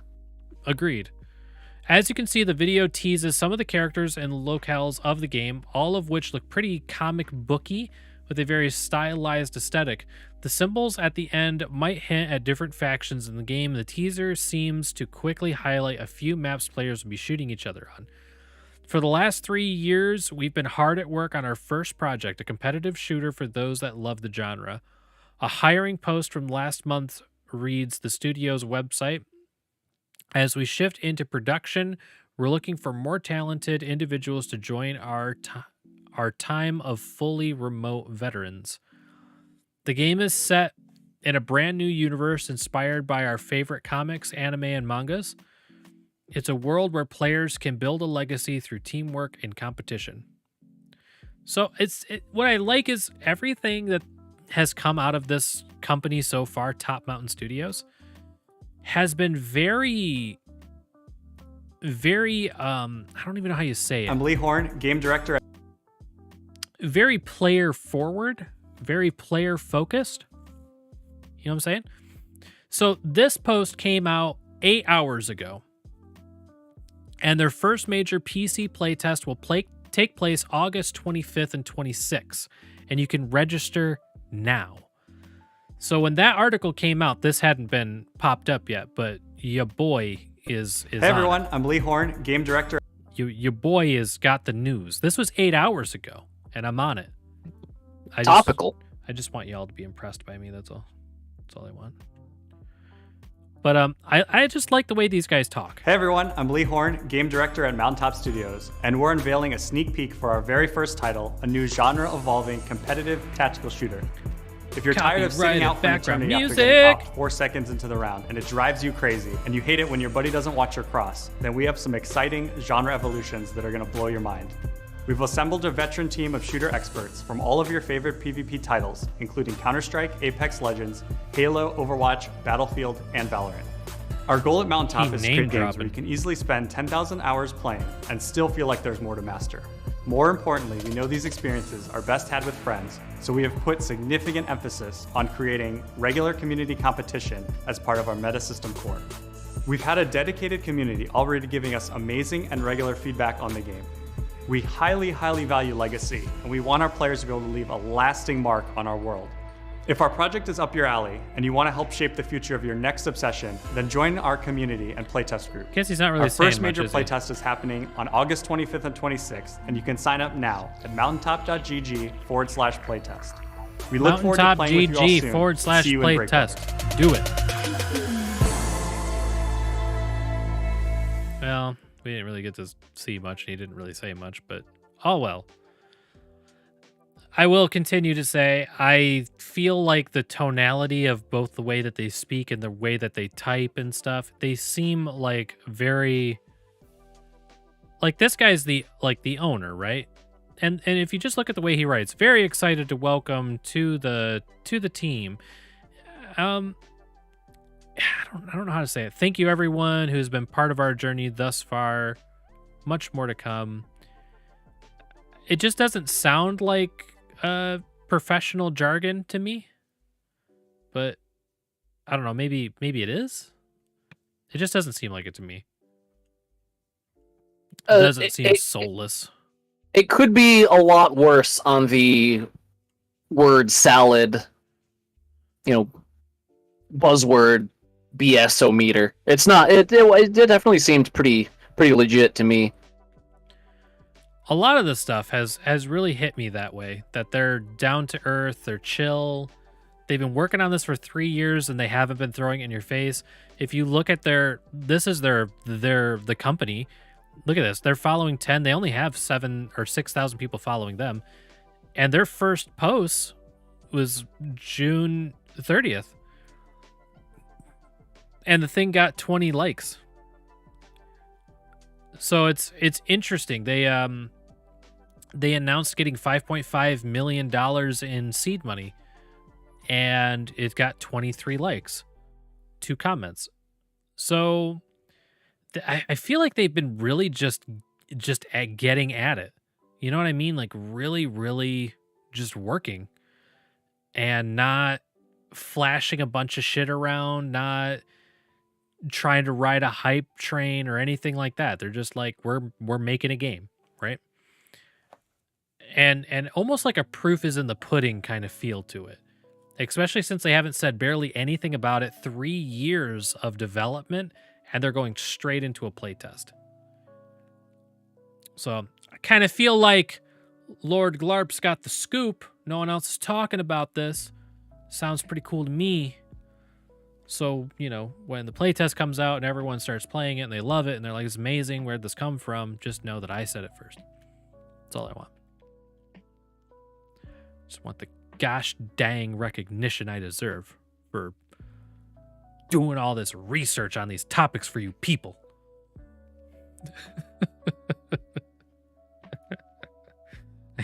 I kid. I kid. Sage, will you tell me I'm pretty and I did a good job? Did a great job. You're very pretty. Okay. You're a pretty man. Thank you. Thank you. You're welcome. That's all I need.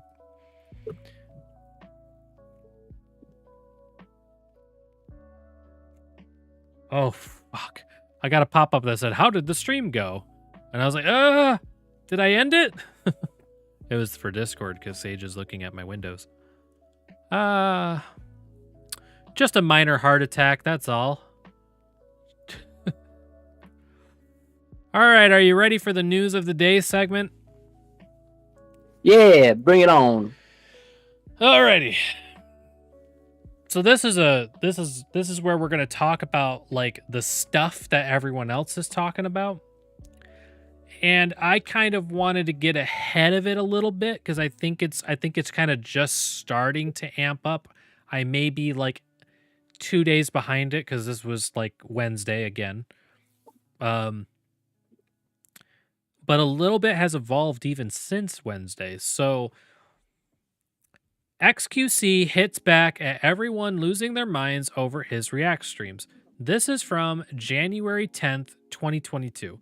Now, people who have put out a lot of React content out in the world, mostly streamers, just basically uploading to YouTube, because that's the only way we know of it happening in an archived manner.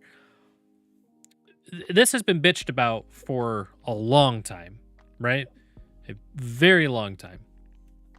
I think we can go back to like 2019 and see kind of like the original shitposts about React content.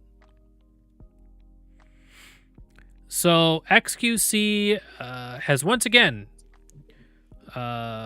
hit out a criticism over his popular React style content on Twitch, even comparing it to other popular streamers and questioning why they don't receive the same backlash. XQC and some of his Twitch peers have been causing a stir online with their React content, typically watching TV shows and movies while simply reacting to what's happening. So this is the reason I bring this up, even though it's older, is just to kind of, if you don't know about it, this gives you a little bit of a foundation to understand kind of where it came from. With DCMA and legality concerns being raised and Pokimane even being banned from the platform while reacting to Avatar: The Last Airbender, there has been some serious ongoing discussions regarding TV show meta. So there was an amount of time where there were streamers just watching full episodes of shit on their streams, and half the time they weren't even saying anything. They were just enjoying the show, and you were just kind of watching it with them. With pressure heating up on the situation, Twitch's head of community productions even said that his management team must be worthless for letting him continue to stream TV shows. I don't know what that means. It doesn't matter. XQC, however, doesn't see it the same way and doesn't think the criticism has been entirely fair. Reacting to Wheat's tweet, XQC asked, "Where was all this energy when Toast was watching 150 episodes of Naruto while literally sleeping on stream? Where was all this energy at then?" So there had been up to this point, like I said, it goes back further, but this is kind of the bigger spot. And this is where people will mostly refer back to because Pokimane getting banned was a big deal for the streaming community, and XQC being put on blast. He's a loudmouth, so he was loud about it.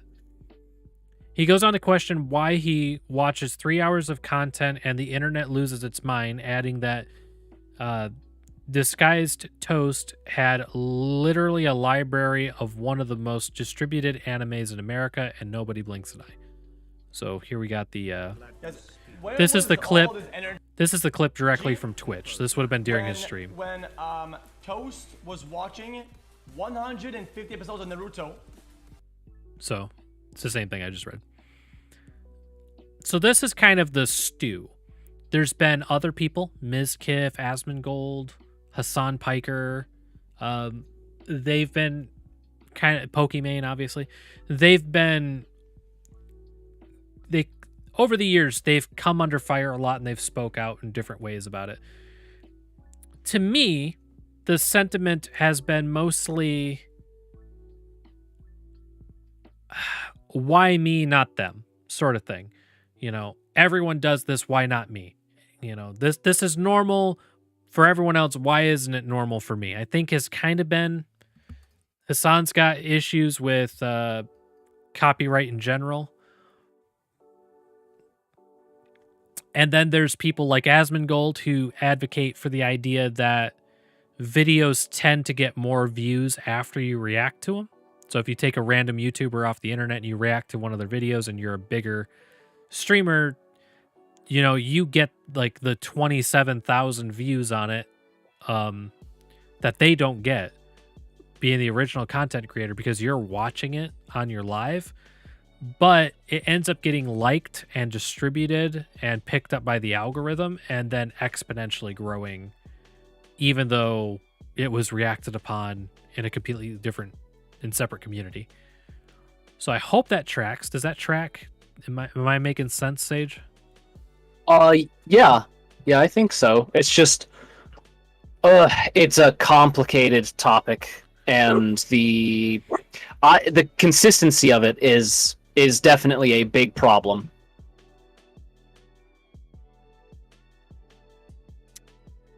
Right. Sorry, I'm thinking for a second. So Dark Viper is a very important person to know and to understand within this whole thing. Dark Viper has been immortalized because of this thing he did, and there was a ridiculous amount of people, of streamers, who were putting out videos in response to this. So Dark Viper wrote a 14-page document that's still up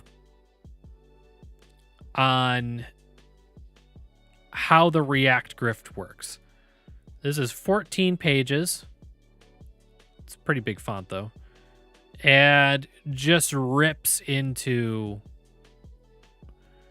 his opinions on streaming. And, you know, it's just, what a graph. Very professional graph, yes. Now, this was not something that, this is basically was supposed to be his script. He was making a script for a video. And he had spent a lot of time on this. So he ended up just posting it.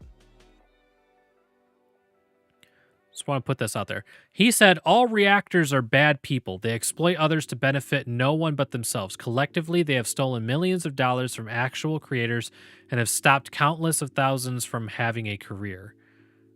How the React Grift Works by Dark Viper. And warnings of some spicy topics as far as like essay and stuff like that. It's not really, but kind of. So in a portion of his script there, he wrote, if you meet a reactor at a party, I suggest covering your glass or outright telling them you don't want them to fuck you because they seem keen to take a person's silence for consent. Kind of a fucked up thing to say. A very fucked up thing to say. I get what he means. Like, I understand. I get what he's getting at. But but that's fucked. Adam Williamson said, I appreciate that you're saying what you're saying, but insinuating that anybody who makes your definition of React content would sexually assault someone if given the chance is quite a large leap in logic. I see where you're going, what you're going for, but the two are quite drastically different. Then Dark Viper actually responded to the tweet saying, people who live their lives exploiting others, their labor, or careers in their own lust for money and power are the very sort of people who would sexually abuse someone. A reactor's career is specifically about ignoring consent and only responding when profit is at risk. So he doubled down. And he triples down and quadruples down. And it gets like a little fucked that he really wants to die on the hill that if you're a React content person, you're not just a bad person, but you are the, the social equivalent of a rapist, which is really fucked. But that's why he's important to the conversation. If you do read through this, it is, here, I'll just grab a random snippet from here. Let's go page, 7. More importantly, the legal position of platform like YouTube and Twitch are balanced on a razor's edge. All it would take is one significant legal change from a company to set precedent that could destroy this delicate balance and make all of our careers impossible. XQC, Hassan, Disguised Toast, etc. were recently gambling with the careers of tens of thousands of people in order to stream hundreds of episodes of TV shows, cartoons, and anime. So he gets really it's very blown up. The whole thing is just very blown out of proportion. Like, if these guys stream one more anime, a giant company will come in, they'll sue the socks off Twitch, everyone's out of a job. That's it.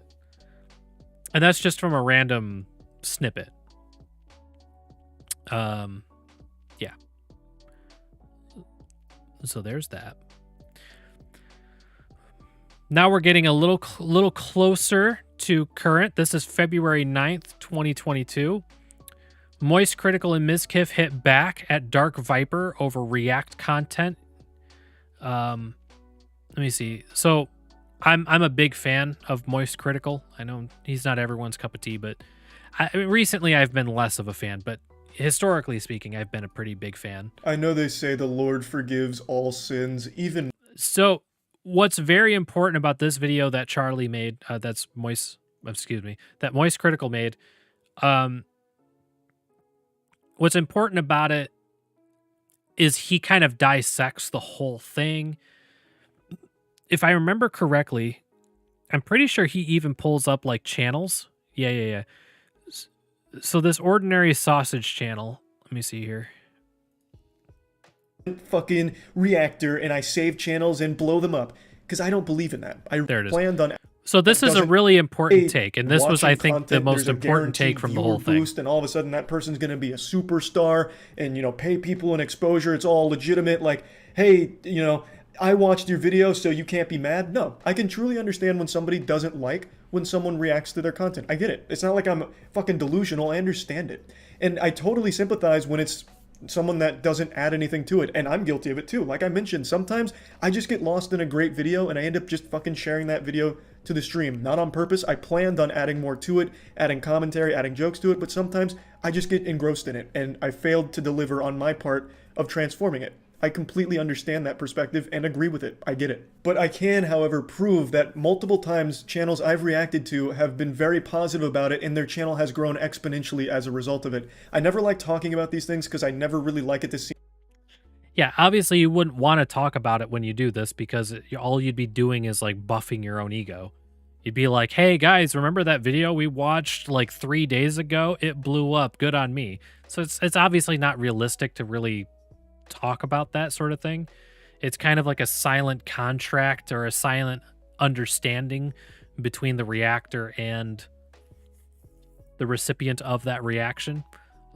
Seem like so I was going into this trying to be biased, but it's obvious to see where my bias lies. Being, so full of myself, like I'm a benevolent fucking reactor and I save channels and blow them up because I don't believe in that. I really, truly don't. But I would like to give you a couple of examples of times where channels we've reacted to, very small channels, have been able to turn it into a full-time career, and it has really helped them grow. So a couple popped into my head immediately. The first one, obviously, Ordinary being the Sausage God, blew up Ordinary so Sausage. much. This man can turn anything into a sausage. He could take... He made he made an entire YouTube channel dedicated to turning things into sausage.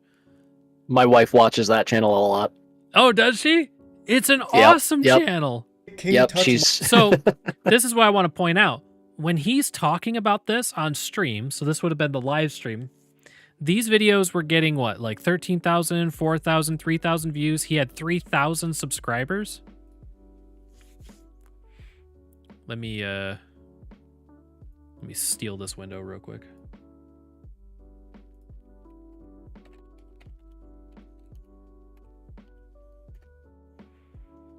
I revealed the meme early.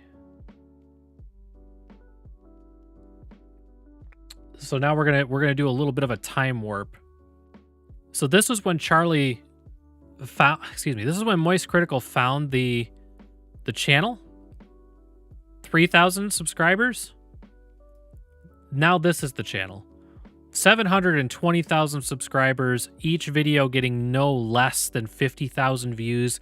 A lot of these are, even the older videos, it doesn't matter, it's evergreen content. We'll still have these, you know, getting 15 views per hour, 9 views per hour, 7 views per hour. It doesn't matter. Now, I'm not saying that Moist Critical made that happen. However, he did introduce a metric fuck ton of people to this channel, myself included. So if anyone out there is like, is this, you know, is it bad? Are they stealing views and stuff? Just like he was saying, I understand that like someone could feel that way, but this is not the equivalent of... The data doesn't support the thesis. It does not. It does not. Like, if you say them both out loud, they both sound like they could be right, but you still got to make a good channel, right? I mean, if your channel was shit and you made one good video and it got reacted to, your channel's not going to blow up. But if you made a good video and you have a good channel and you put out good content, your channel will blow the fuck up from someone huge watching it. Here's a tweet from Hassan. This is from the old, this is from the past. I don't even know if this says the date. Yeah, February 9th. So it's the same date that Moist Critical put out his video. It's wild that this is even a conversation when most people love watching it, and the overwhelming majority of content creators, including myself, love it when people react to whatever we make. And I like this meme. It's a good meme. The myth of mutually beneficial React content. I consent. Reactors, 99.9% of creators. I don't. Random YouTuber who no one's reacting to. It's a good one. Really, really does play it all out.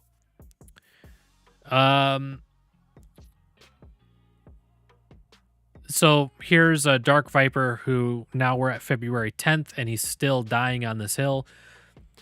It impresses me that reactors can show their viewers thousands of other creators, yet the reactors never have their viewership decrease.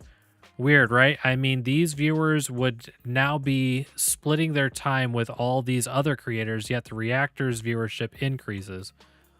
Almost like a random guy playing a random video is a poor way to link a person with a content creator they will watch long term. That link happening is so infrequent that the growth of the reactor gets from all the stolen content far outpaces it. Which to me, I don't know about you, Sage, that just sounds like not logic. It almost like hurts my head to try to deconstruct this. However, you know, we're talking about a 1,500 like and a 700 like, but this man really did spark a lot of hatred of React streamers came from this. It's a big debate, and it's something that's going to be ongoing. And What it fails to kind of talk about is that there is a React content can be, like everything, a spectrum, right? You can have the really low effort, non-transformative React content. And I think that is kind of where a lot of the hatred actually comes from, is that specifically. But it gets spread across the whole board. Because, I mean, even like a big channel like Linus Tech Tips, it's basically all React content. It is. It's just, instead of them reacting to a content creator, they are reacting to products that are, you know, released to a market. But it's still reactions and stuff. So it's kind of like how many layers deep is acceptable. And there are some very joke React videos, which is like a react of a react of a react of a react. Right, I've seen those. Like, sometimes they're really good. They're kind of tongue in cheek. But you wouldn't have those without the surface level, you know, initial reacts and stuff like that. And there's some that are really cool, really wholesome. Like there are the game devs react to speedruns of their own game. Like, yeah. Have you seen any of those? Yeah. Those are phenomenal because, like, sometimes the devs are like, those are so they're good. like, oh my god, I know we left, like, a very minor bug in there because we didn't think anyone would notice. And someone used it to Or they're like, to how did shade, you like, do that? We need to patch that out. I remember, Right? Yep. I remember watching, it was the Doom Eternal speedruns, I'm pretty sure. And the catch of the speedrun is that you have to wait for elevators. That there's no glitching elevators, there's no getting out of elevators, there's no speeding up elevators.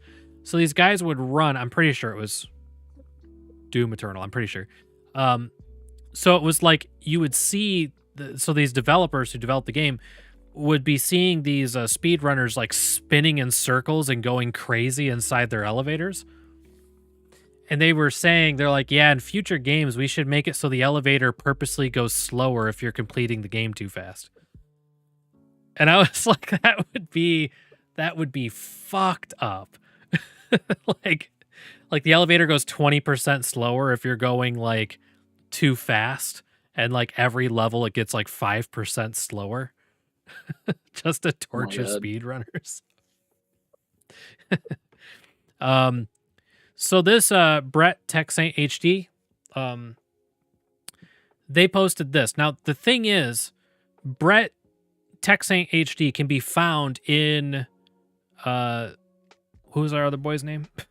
Forgot his name already. The other guy, the dark guy, the guy who posted the 14 pages. Oh yeah, okay. So he was found in those comments, and then he posted this, which is every single time without fail, LMAO, and it's XQC and Hassan.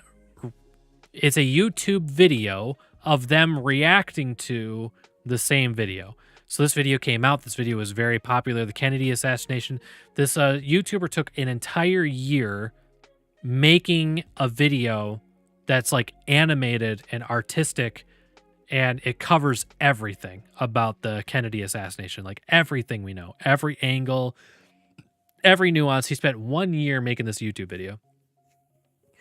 And XQC's video is 1 hour 53 minutes long, and Hassan Piker's is 2 hours 12 minutes long. Those are long videos. How long is the original video then? So the video is 1 hour and 40 minutes long. Okay, so they're not that much longer then. So the Hassan one's a bit longer. But... XQC, so the idea is that XQC added 13 minutes of content to the video. And that Hassan added, what, 30 minutes? About a half hour to the video? As a rough rule of thumb, you could say that, yeah. XQC's video got 134,000 views within 13 hours, and Hassan's got 14,000 views in 14 hours. So they're making bank, because not only are 134,000 people watching this, but they're watching a very long video as well. And they themselves only had to add. So this is the crux of it. Basically, XQC added 13 minutes of content to a video that took someone else 1 year of their life to make. And the way that money works for ads is basically for every 1,000 ads, you have I forget what it's called. It's not MSRP. Basically, whatever industry you're in on YouTube pays out a different amount per 1,000 views, with like things like tech and finance being very high, things like gaming being pretty low. It's a whole thing. But, you know, we could say that for every 1,000 views, he's getting like $1 per 1,000 views. It's probably not that much. It's probably more like 30 cents or 20 cents or something like that. But regardless, thousands upon and this was within the first 13 hours. You know, he's going to have like 1 million views on this thing. He's going to make bank on it. You know, XQC is probably going to make like, you know, over $10,000 off of 13 minutes worth of his brain power. So that is the I think it's the thing that brings people to the idea that this is no good. I think this is really, really where it starts to sink in that like this is really bad. From more of a moral standpoint, I think, than anything else. But we'll get more into that. Now, this tweet, even though he came from the Dark Guy's tweet, and this guy actually has less, he only has 800 followers, but tweets like this started getting things like 6.4 million views, 475 quotes, bookmarked 300 times, retweeted 300 times, liked over 7,000 times. So it's posts like this that start to really like jog the imagination of what is actually going on. And then wait, the initial comment on that? Like with his initial response. Just the first one there. They're content creators, what do you expect? I expect less talking, I want to watch the video. Then watch the original video! No, he's being sarcastic. Okay, well, okay. I guess I can't tell that. Well, it's sarcasm because he only added 13 minutes, so if he'd shut up, I could see, you know, stop talking, I'm trying to watch the video. It's kind of a meme within the React community. Like people in live chat will be like, "Hey, can you stop talking? I'm trying to watch the movie." Or, "Can you tell your cat to shut up? I'm trying to watch the movie." Okay, you know? But they're being facetious when they say that. Okay. Right. Okay, I get it.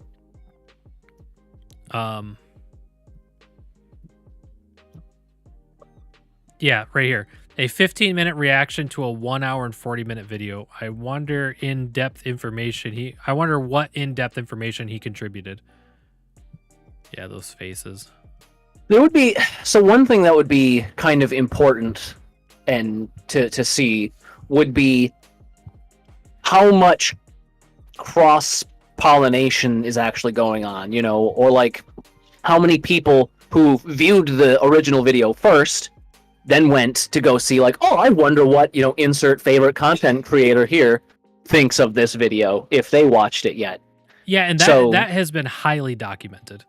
And I was looking for some of that. I had a little bit with the Moist Critical video.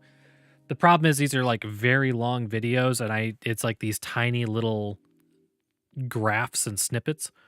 But there's some very good documentation that shows by and large, on average, videos do much better when they're picked up by streamers reacting to them. People like Asmongold. Asmongold, when he reacts to something, he doesn't skip the ads in the videos.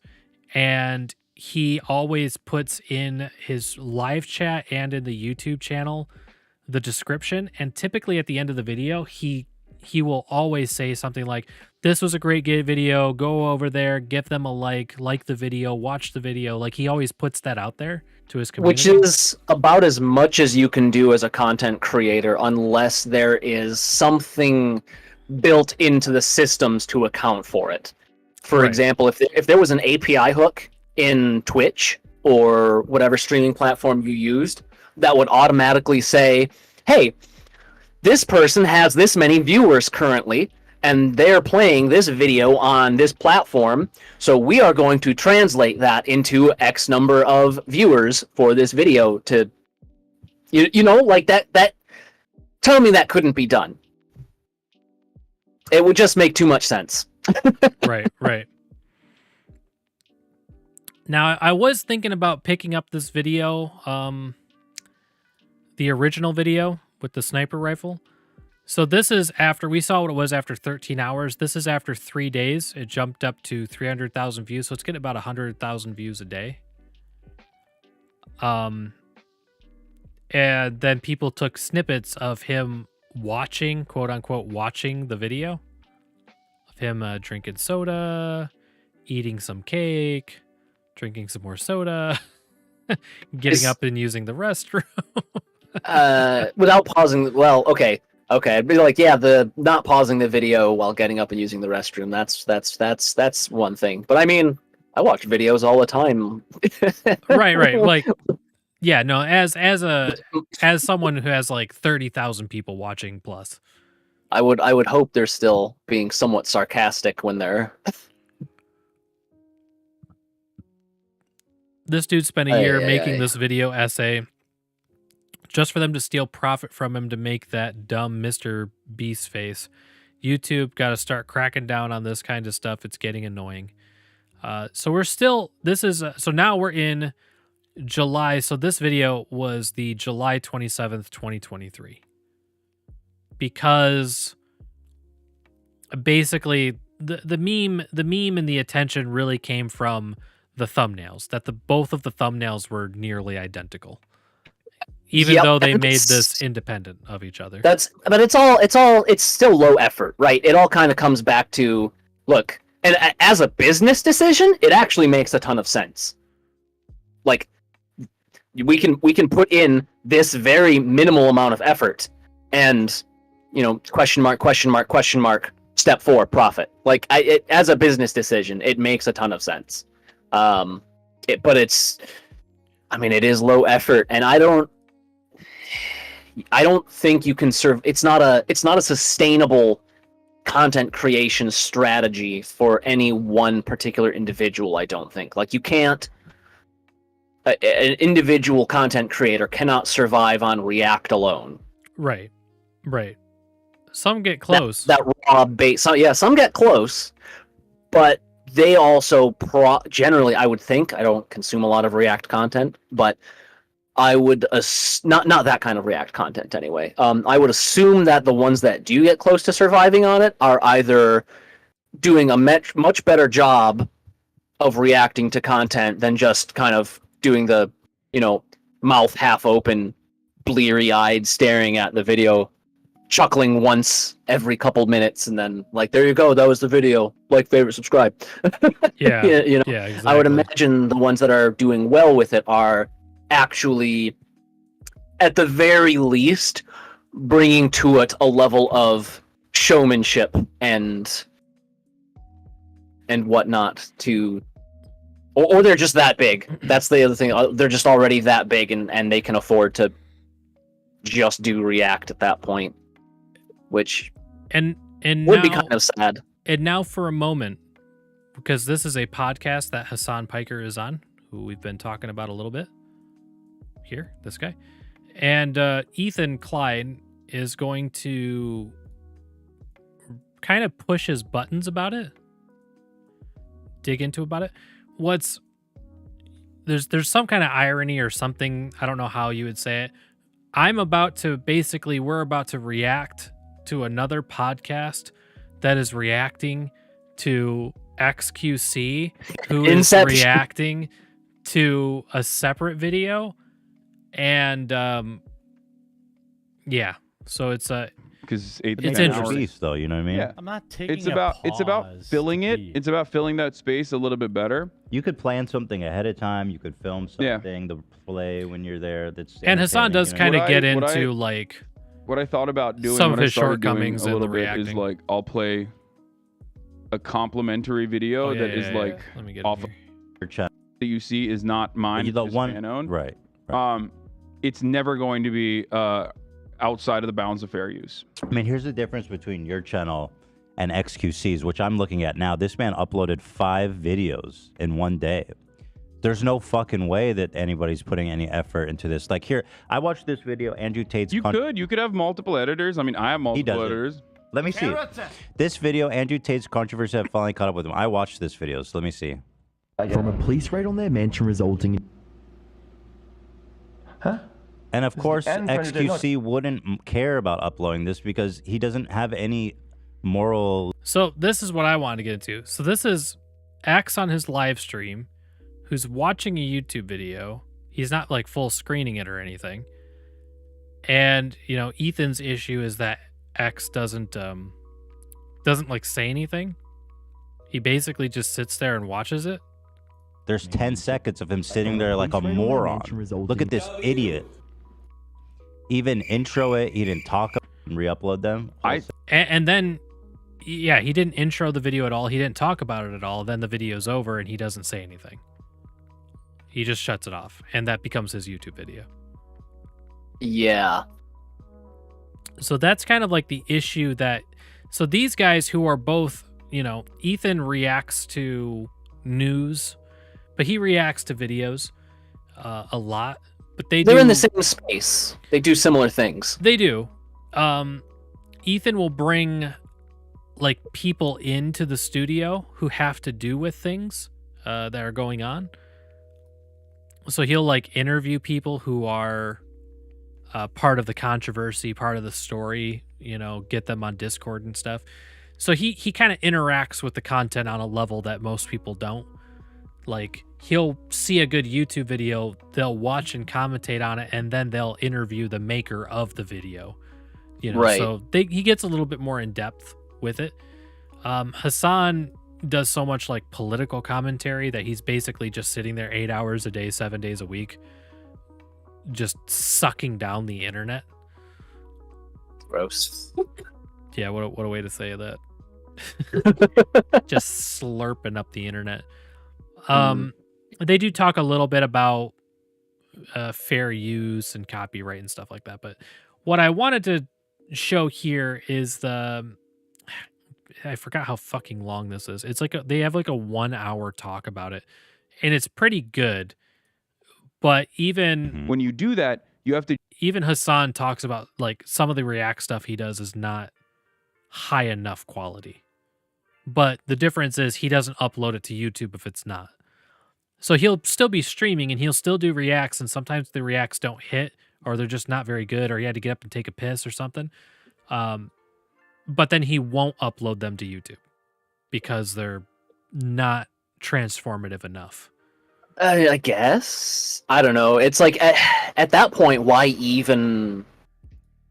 It's yeah. I don't like it. I think it's because it's 8 hours a day, and he doesn't know what's gonna hit and what's not gonna hit because he's not seen the videos yet. And I think he has like basically producers that feed him videos. But that's not. I don't think that's a good excuse, because you should, if you are a talented individual in the space of entertaining people, I would say you should probably be able to make a video that may not hit, still at least entertaining as a reactor to it. Like, especially if you are doing it not as a one-off thing every now and again. Like if you are regularly watching, if you are regular creating React content, you should be able to find something to actually talk about and react to, within it, whether it's the production values, whether it could be relatively, surface level. You don't have to create a 30-minute video talking about a 10-minute video, you don't have to do anything insane. Well, what I'm saying is because when he live streams, it doesn't get archived anywhere. It basically gets deleted afterwards. He's basically watching 8 hours worth of footage, hoping to get a 30-minute video out for his YouTube channel. If you're just looking at the YouTube channel kind of portion of it, I don't know. It still seems like if you're doing the live streaming and you have viewers like live watching with you. Yeah, because he should talks probably about it like it's a broadcast. He's like, the broadcast. I'm an independent broadcaster, and this is my broadcast. And I'm like, kind of not. Kind of. I don't quite subscribe to that theory. And then there is news. So we talked about her a little bit. A smidge, yeah. Colleen Bollinger video React hits with copyright claims for using Toxic Gossip Train song. This is July 12th, this hit. So we're kind of popping backwards in time a little bit. And Ethan Klein got hit with a copyright strike for the... Not strike, excuse me. Got hit with a claim for the song because she's like monetizing the song to anybody who reacted to her content. So basically, she put out the apology video that she sang her apology video, and then waited for all of the reactors to react to it, and then claimed the song, which, in my opinion, weaponized, is genius. Because the song is 10 minutes long. Colleen Ballinger legal rep tell Pop Crave that Ballinger did not upload her 10-minute ukulele song to iTunes and Apple Music. The song, which was attached to her official profile, has now been removed. So I don't know about that. I know he said that the claim came up, so I'm assuming that it did end up going through, yeah, because the revenue sharing kicked in. So now every single person who made content using her song, the revenue sharing is for the full 4 hours and 44 minutes of this video. And his channel has like close to 3 million subscribers. YouTube, this is the Act Man. We love the Act Man here. YouTube copyright claiming their own apology video is a whole new level of degeneracy I never thought possible.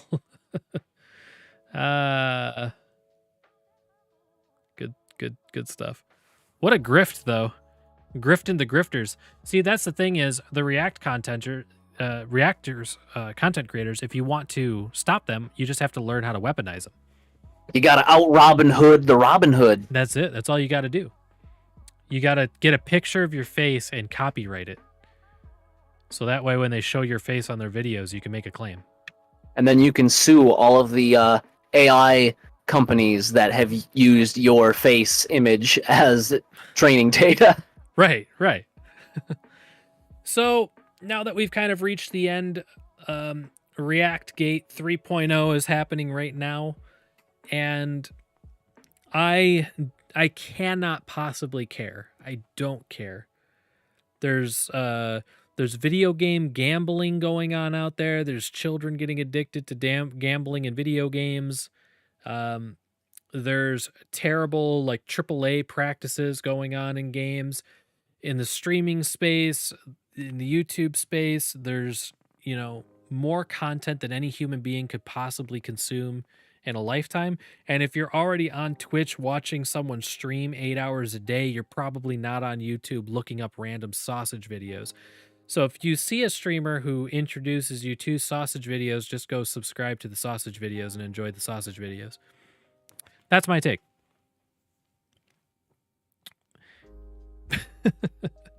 Yeah. I just don't think it's a big deal.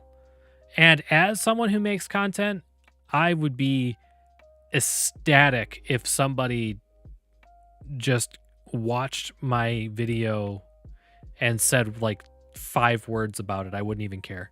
My video is 20 minutes long and I get like 5 minutes of react out of someone who's got like 5 million subscribers. And they're like, hey, this is a good video. You guys should go like this video. Go subscribe to his channel. I mean, it's like winning the fucking lottery. do like a moist critical voice and just be like, yeah, it was an okay video. Yeah. All right, see you guys later. It was an okay video. We saw some pretty good stuff there. So succulent. So succulent was this video. 100% on the moist meter. 100%, yeah. 100 for the first time ever, 101% on the moist meter. Yep. Oh man, It would be funny. I can still see why it would be a big deal for some people, and especially once you're a big name. Though again, the low effort is as smart of a business decision as it is for raw business decisions go. But the messaging it kind of sends, the kind of PR court of public opinion effect that it can have should be a bigger concern, I think, to some content creators, especially when the ease of having either they themselves, or if they have a small team behind them, having one of them fire off an email to the original content creator and be like, hey, we want to have our guy react to this. Is that okay? Or even if they didn't even go through the effort of saying, is that okay, but just gave it like a heads up, so that they could do something. They could say like, no, actually, I really don't want you to do that. Or they could be like, yeah, that would be fucking awesome. I would love it if you would react to my content, And then it would be like standardizing the kind of presentation of React content to like, this is like, okay, guys, we're gonna watch, this video. This is the creator. They're a really cool creator. Standardizing the kind of like the introduction to him. Right. Like if you haven't seen this already, open up a second window or a second browser and play it play it alongside me reacting. Like it would pad your video by like 2 or 3 minutes to just do that intro. Once you've written one intro like that, they're all written. Like it's as low effort a concession as you could be. Like that would be such a small thing to add in that would make the more potential moral issues, ethical issues of React content so much more negligible. Yeah, I agree. Yeah, and like you said, it would be extraordinarily low effort to intro and outro the video. You should react throughout the video for sure, but yeah, it's insanely low effort to intro and outro it anyway. Because even if you didn't like have a whole lot to say during the video, or if you, like as Charlie said, you just got engrossed in it, and you forget to pause and say things and be transformative, even if at the very end of the video you're self-aware of that and you're like, wow, guys, I'm sorry I didn't really, have much to say about it, but goddamn, that was a heck of a video, Yeah. Please like it. Please subscribe. So I think we're on the same page with it. There are content creators out there though who are just like, their videos get 7,000 views on average, and someone reacts to it and they're like, you stole 400,000 views from me. How dare you? Which, but the view count doesn't. I mean, the algorithm is always changing, so it's like the view count I don't think matters as much as it used to compared to like hours watched and stuff. Right? No, it's true. Like, but what I'm saying is they're claiming that they would get those 100,000 views, but they don't have a history that even suggests that they would get more than like 7,000 views. Right. So it's like they're mad about something that never happened and probably never will happen. It's like I'm mad. Yeah. No, I still. It is weird. I think they're mad about the wrong thing. Like if that specifically is what they would say they're mad about, I think they should have other objections rather than that. I think that's the wrong, less constructive thing to actually be upset about. Right. Oh, good stuff. This is kind of abrupt, but I am going to end the podcast a little early. We're not going to get to a nation state thing because I have never had to piss harder in my entire life. Oh, you never stood in line for 5 hours at Disney World? Nope, I have not. To ride one ride. I just like, as we were getting further through here, and I'm like, okay, it's almost time. It's almost time. I can almost go. And now I'm like, I have to go. I must go. All right, then. And I'm like, we're close enough to the end that it's not a terrible spot to do it. Oh, there's another one for the books then. There it is. We're getting better at this, I think. Heck yeah, I think. We're gaining XP. We're leveling up. We just need to get those. We just need to get those interviews to legitimize the podcast. Mm-hmm. Got to get some people on here. Ah, there it is. See, there's one of the soundboard bits. There we go. Nice. I like it. All right, guys, that's going to wrap it up. This has been another Trade and Raid podcast. I am your host, Lord Glarp, with the amazing Sage. And thank you guys so much for popping in and hanging out and listening. Those of you who are watching this later, thank you for watching it later. If you have any suggestions about anything you'd like us to talk about, you can always pop into the Discord. Link to the Discord is on the home screen for the YouTube channel. We're live Monday, Wednesday, Friday, 9 p.m. EST. Typically run for about 2.5, 3 hours, sometimes a little over. And we're super glad to have you. So thank you for watching and thank you for hanging out. Have a good night, y'all.